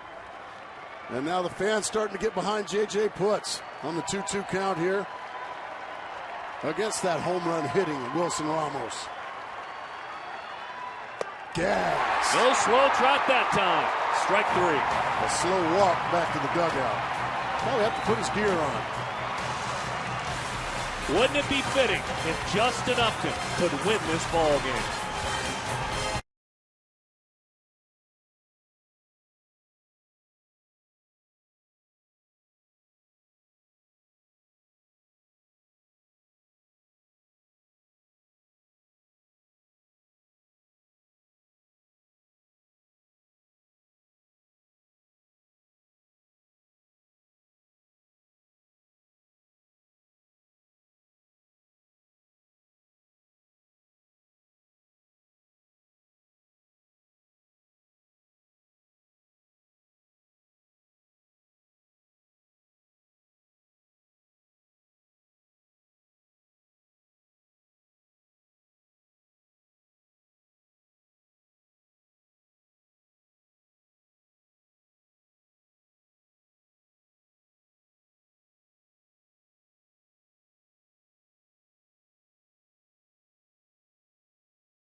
They walk to Miguel Montero. What that does is load the bases. Juan Miranda walks, a run scores. A fly ball to right, that's a sacrifice fly.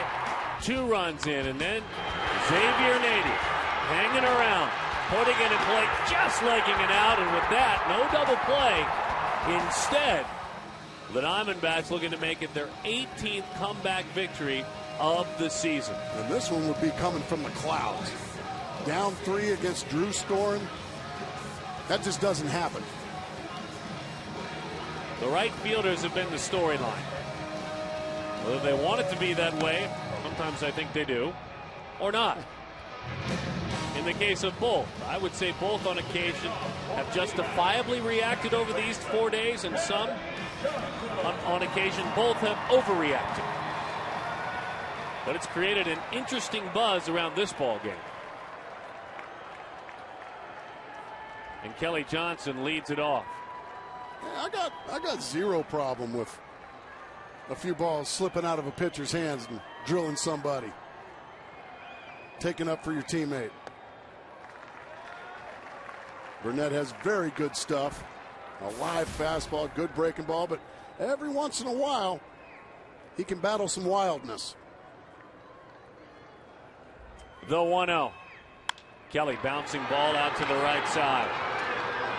Upton walks toward home plate a little bit more. Let's bring Brad in. Brad, what do you have? Yeah, right now just some incredible emotion and energy in this D-backs dugout. J.J. Putz, who had that marvelous top of the 10th, slapping Justin Upton on the hind end, saying, hey, go get this one. This can be your game. He has become a leader almost instantly here. J.J. Putz, not only well-liked, but well-respected. And this is a guy in spring training, Darren, that maybe pitched, what, 2-3 innings? If that. Maybe. Sometimes on a backfield. Upton takes a pitch a little bit low. 1-0 the count. Justin hit by that pitch. Jason Marquis was promptly tossed from the ball game. But otherwise, he is hitless. Good changeup there from Burnett. The challenge here for Justin, we've seen it since he was a teenager in the big leagues, is to not try to do too much. Sometimes you got to take that right foot off the gas. Ease it back a little bit. Pull on those reins. Same pitch, same result. The changeup down and away. And Justin trying to hit a home run right there instead of just trying to put a good swing on it.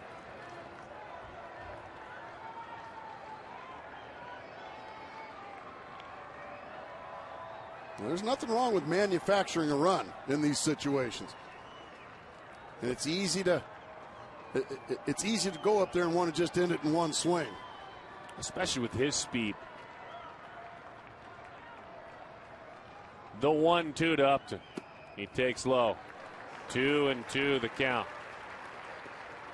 Hit an epic home run early in this series into the first rows of Friday's Front Row Sports Grill. One of the longest home runs we've seen in a long, long time. But as you said, a little roller in a hole will be fine.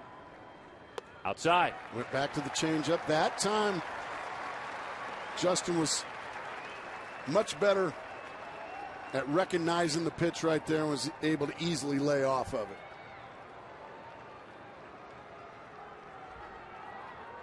And I would imagine another one coming right here.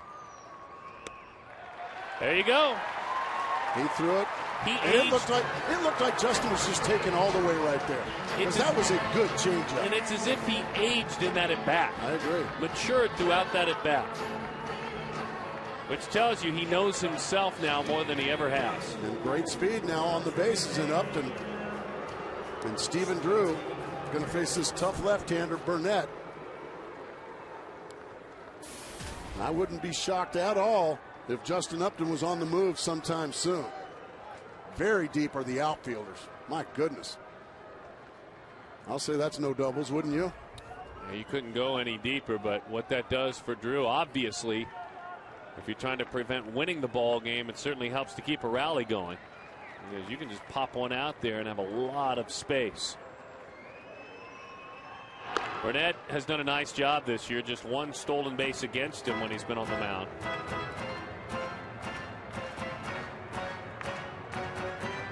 Like most left-handers, very tough to run on.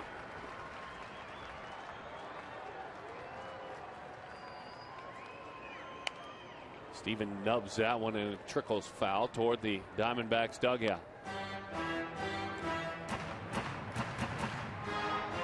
4 runs, 8 hits, no errors for the Nationals. They've stranded 9.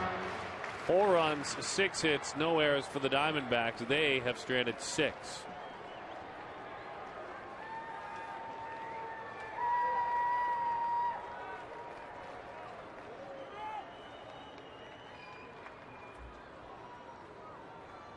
(18-4) in their last 22 games, Arizona.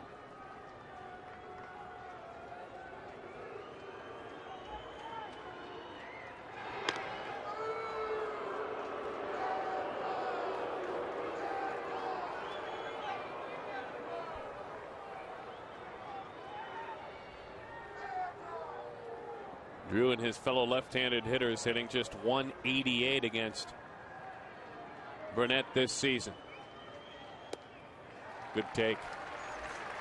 Well, it's just a big roundhouse curveball. And it's just so hard to lay off. Drew did a good job of doing it.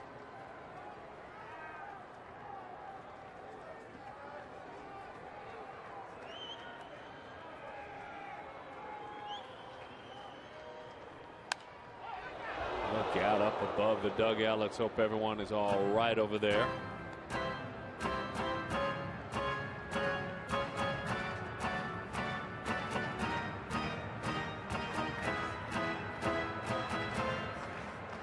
I got the ball. I'll be all right. Atta boy. They were saying, some of the guys in the truck caught it, said it may have got him on the shin, barked that shin pretty good. Ouch, ouch, but I got the ball, and I'll be just fine. There's a good fan down there. Whack one in the gap for him. As that one sends Justin back to the bag.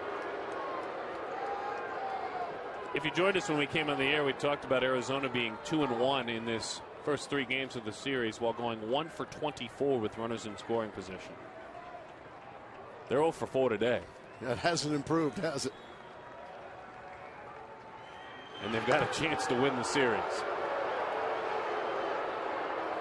1-2 the count. After Wilson Ramos' 3-run home run back in the 8th inning, last year's team would have folded up the tent. So let's get ready for Pittsburgh. Steven, that could have ended it. That one's thrown away, up to went in hard. Better get back there just in case he took a turn. Upton went in very hard at second base and broke it up. As he should. So extra life here for the Diamondbacks. Upton going in hard. Nothing illegal at all about that. Nothing dirty about that. But they do not turn the double play, so the Diamondbacks get a reprieve. And well, a guy that has a bit of a flair for the dramatic. One Chris Young going to step in against Burnett. Yeah, a guy that is clearly Mr. Extra Base hit. When you look to see who the best man to look for hits with runners in scoring position, Young's hits are so dangerous with runners on first. Doesn't hit many singles, that's why. No. 30 extra base hits to lead the National League coming into play today.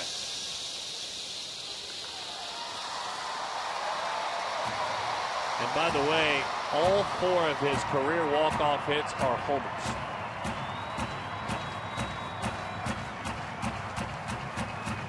Bit of irony, the man who leads the big leagues in extra base hits, Carlos Quentin, former Diamondback. High pop. This won't do it, not this time, so we'll move on to the 11th inning where we are tied at 4 at Chase. More after this.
We recorded it a few months back when he did it the first time.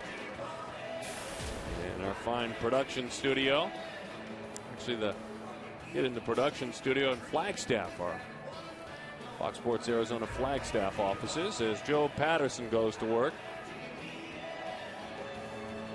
How good has he been this year? You know, we started talking about this on Thursday, and the revelation is this. As Jerry Hairston takes quite a while to get ready, it's good to have a moment. There are all sorts of good pitchers helping the bullpen. But there is a true three musketeers when you look at the success. The core group of the bullpen, why they're successful. This man deserves to be included now. This is the trio. Everyone else falls into line very nicely, but these are the key three. Yeah, it certainly J.J. puts the anchor. David Hernandez, the quote-unquote eighth inning guy. But Joe Patterson has gotten an awful lot of big outs this year, folks. His minuscule ERA. But he's going to have to face some right-handed hitters, which is not really the reason he was selected. He's a left-handed specialist, and he's going to have to find a way to retire some right-handers here in the 11th. It seems to be for Patterson as he deals with the sunlight and the shadows. The hitter deals with it too. A situation where he has handled himself just fine. Doesn't mean it's not a challenge. Outside. That unique delivery from so far down low. And from the far left side of the rubber, just the back of his heel is on the rubber. Line drive into the right center field gap. It's heading for trouble. Young is able to cut it off. Hairston gets things going. Really nice play there by Chris Young to cut that ball off and hold Hairston to a single.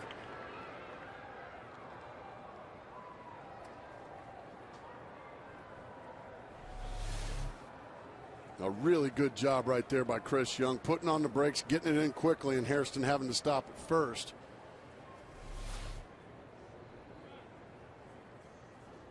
And we're going to have Jordan Zimmerman come and pinch hit. And I would imagine it's because he's one of the better bunters on the team. We saw Zimmerman the other night as a starting pitcher, the Wisconsin native. Small college baseball player.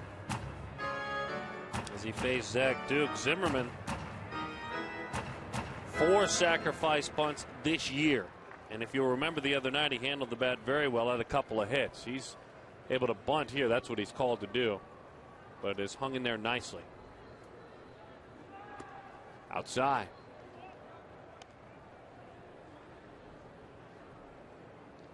Bo Porter, former Diamondbacks coach, now with the Washington staff. Keeps an eye on Hairston at first. Top of the 11th. Drops it down. Gorgeous bunt. Patterson with a nice play. Does exactly what he's asked to do. It's a nice weapon to have a pitcher like that. Sure is. You don't have to waste a position player to get the job done.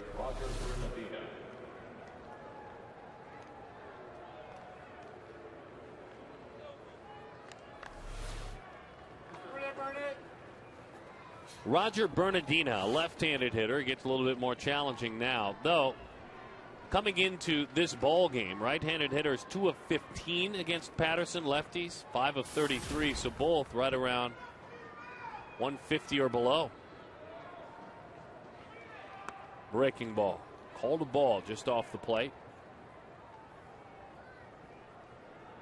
The casual fan, Gracie, may be watching for the first time with this evening sunlight coming in as it gets to be 5 o'clock in the morning. I will ask you, as someone who played it on occasion, it's interesting to see it in the camera shot. Any effect at all, hitter, the sunlight coming through the glass? No, I don't think so. It's usually not too bad. Figured you'd say that. It is an interesting visual for the fan maybe just joining us for the first couple of times. You would think it could. Coming from way up above the bank of lights on the left side of this ballpark.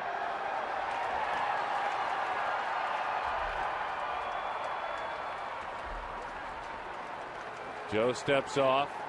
Gentleman has interrupted play. We obviously won't take any time to show someone who looks to get their 3 seconds of fame. Diamondback security staff, good job per usual.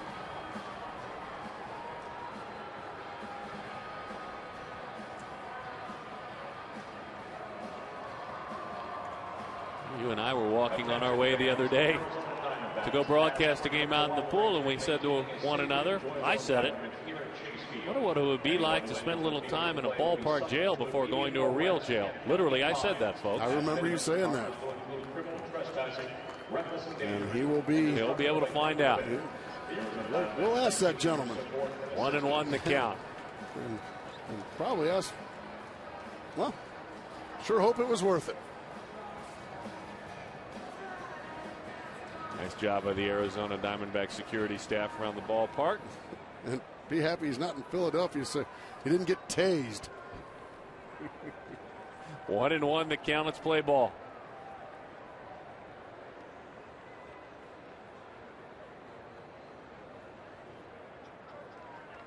Nationals with 9 hits, Diamondbacks with 6.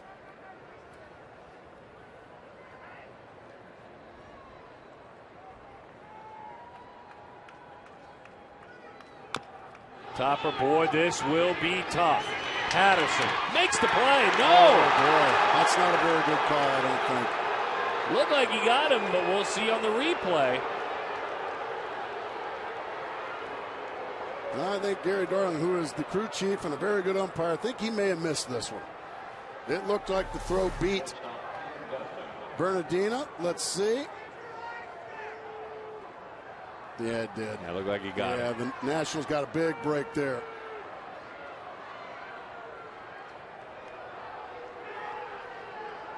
So a good effort there by Joe Patterson.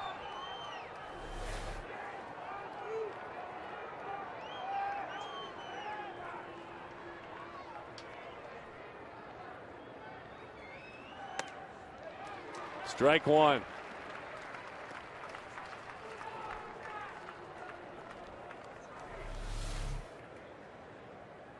Yeah, you can see the throw definitely gets there before Bernardino's foot's on the bag. A very close play, but that was one that Gary Darling missed. Big swing. He went right after him. He went right after Ian Desmond. He's jumped ahead 0-2. Desmond very difficult to double up. He's got great speed.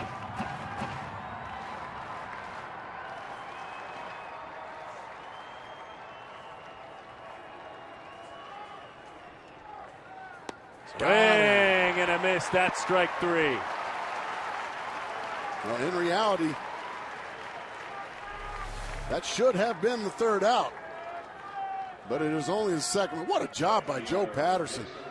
I mean, making quick work of Ian Desmond with the go-ahead run on third base and less than 2 outs. Now it's decision time for the Diamondbacks. Charles Nagy's going to go out and talk to his young left-hander. You got Jason Worth, a right-handed hitter. But you've got Rick Ankiel, a left-handed hitter on deck. I don't think there's any question what I would do. I would put Jason Worth on base here and load him up and take my chances with the left-handed hitting Rick Ankiel. I think it's too much pressure to put on a young rookie, Darren, to tell him, go ahead and pitch it close, go ahead and pitch him close. And couldn't agree with you more. I think you just put him on right here, throw 4 wide ones, and take your chances. Miguel Montero has gotten into his crouch. They're going to pitch to Jason Worth. All right, here we go. Well, they may be doing just what they said. Maybe Patterson said, I'm fine with this. As you said, it's risky. I'll throw a few up there. Maybe they throw one more and then come out of that crouch and call for 4. You also risk a wild pitch. Totally agree. We've talked about this for 5 years together. 2-0 the count. Worth not interested.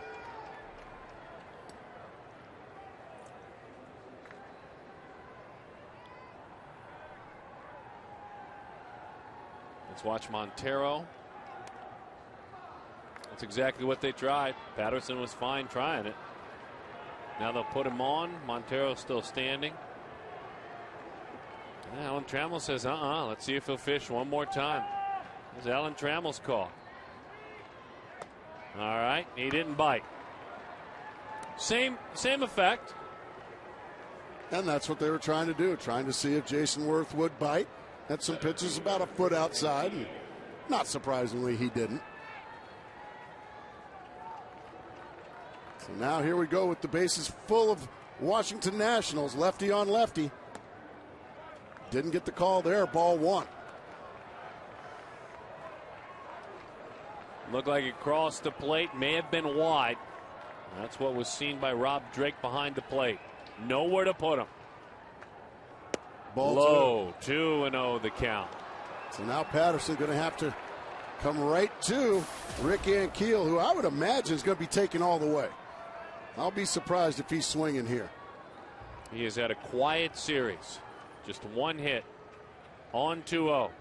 Swing and a miss. A 2-0 breaking ball.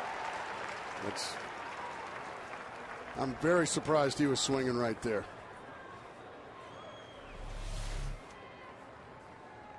Not sure if that would have been called a strike or not. Doesn't matter. Now it's 3-1. Outside. Morse waits on deck. He's inconsequential for now. Because if Patterson doesn't get this man, the Diamondbacks will have to fight in a comeback. Inside, he walked him in. So yes, Patterson was seasoned enough to pitch around Worth, but then when he was asked to come back and find the strike zone after missing 4 times intentionally, he couldn't do it. So the Nationals, with 2 outs, the Diamondbacks got the matchup they were looking for, but Joe Patterson couldn't find the strike zone. And that call at first base looms very, very large. Boy, I'll say. And now Joe outside. Patterson having trouble throwing anything over the plate.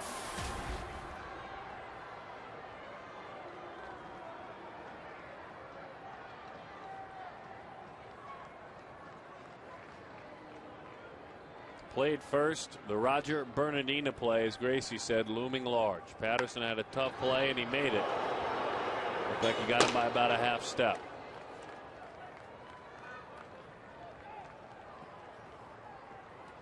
Five for the score.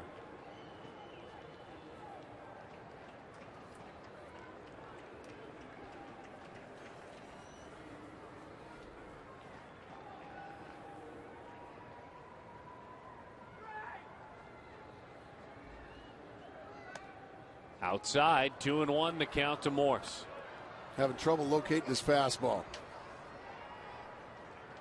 I think he feels right now the best pitch he can throw for a strike is the breaking ball, that big sweeping breaking ball.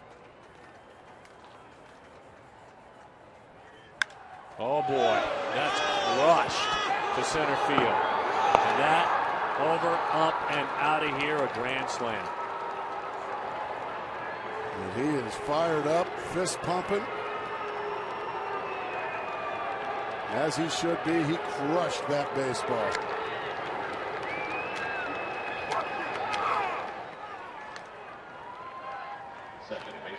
He is pumped, and I don't blame him.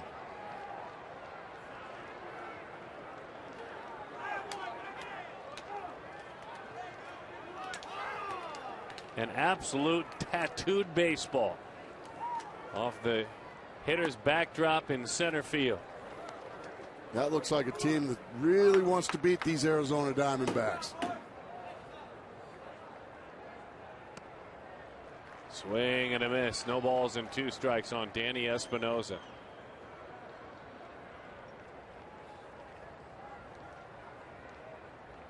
And the man standing next to him, it would be a different inning if the call would have been made as he looked to be out.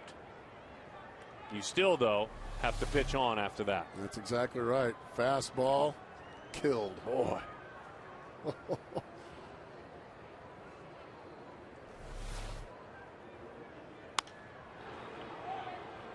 So 9-4 is the score. And these Nationals now, this time, and you never say never with any ball club, appear to have delivered a really tough. He's still fired up over there. We had some, this may be team related towards the Diamondbacks, but also he had some frustrating at bats last night. As hit by the pitch there is Espinosa.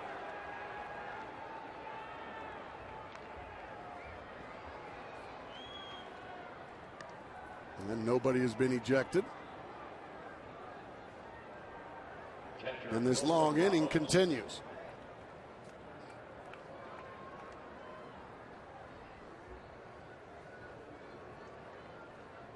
Here's Wilson Ramos.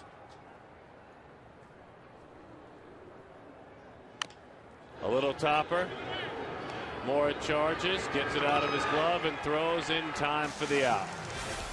But that man, one of the biggest men we've seen play baseball.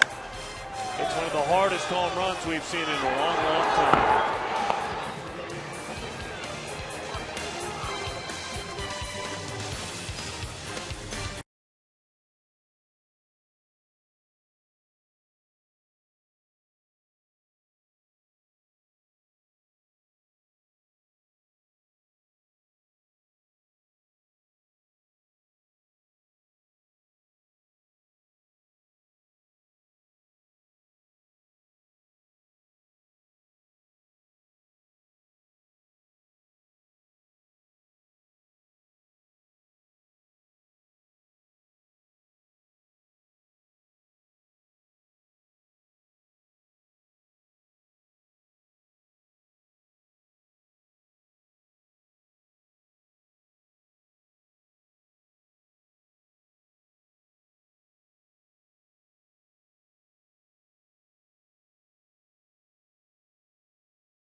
May have been the knockout blow off the wall, that batter's eye. It still stands, that wall out there. That man stands tall as well. Hey, don't forget, by the way, the next episode of the 10th Inning Show. It's coming up immediately after this. AMC's award-winning Breaking Bad show. Get an inside look at it and find out its connection to the D-backs, what it's all about. It's the 10th inning presented by CenturyLink. Todd Hosted does a fabulous job. It's at 4. A little bit later now. How about 5:15 maybe? And 10 o'clock only on Fox Sports Arizona.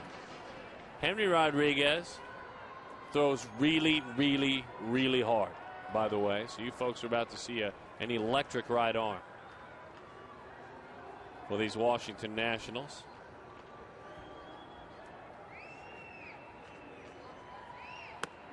Fastball 99 misses away. It was called a strike. There you go, 0-1. But I saw the same thing you saw.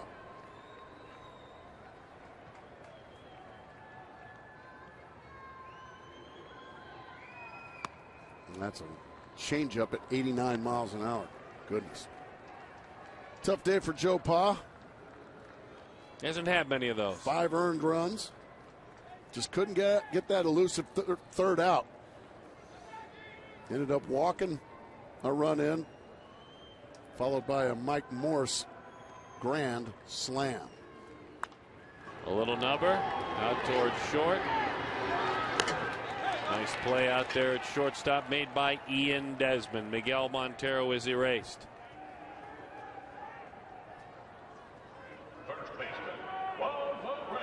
And now Juan Miranda. Well, it's interesting with the player and their reactions and their different personality types. But in a tight game, in a situation like that, some first baseman on a call that was made there by Darling might have lost their mind. Miranda, he did. Fastball. Yeah, I know one that would have. That's kind of why I said that.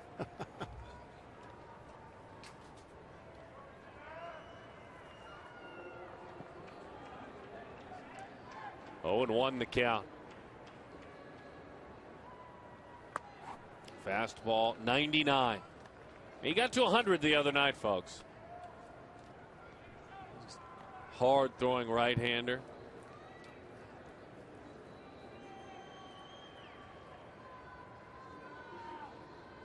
Out of Venezuela. Fastball, 99.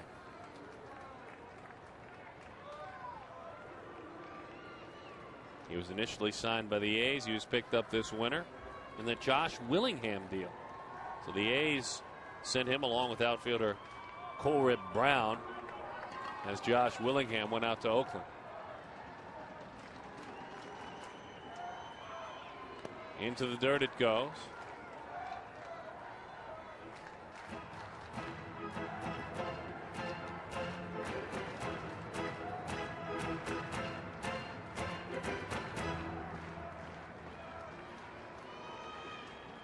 Melvin Moore waits on deck. 3-1 the count. All right. You're ready for something, huh? This game's had about everything. Fastball popped up, 98. A trio of Nationals come together. That's a nice play by Desmond. He's got some speed, doesn't he? He certainly does. And the Nationals are 1 out away from a series split here. It's been a long series, 4-game series. Made a little longer by a couple of extra innings.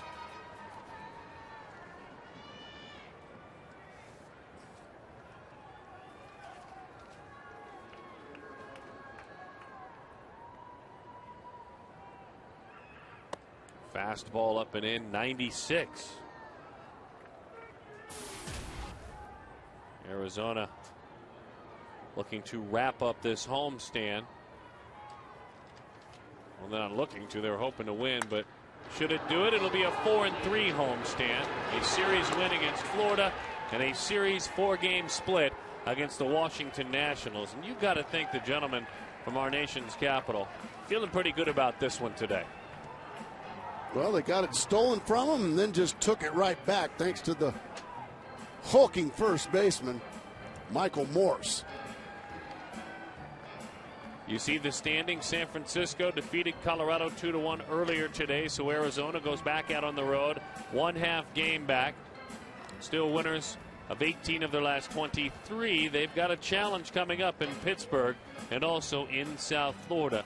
We will get ready to see if they are up for it on Tuesday. In the meantime, this ball game had just about everything on this Sunday. We're certainly glad you spent it with us, I guess including artichokes. Boy, how did that happen? Mark Grace, Brad Stanky, my name is Darren Sutton, our producer, Jason Lewis, our director, Mitch Riggin. This was fun today. A lot going on. We look forward to talking with you again on Tuesday. Until then, have a good day, Arizona.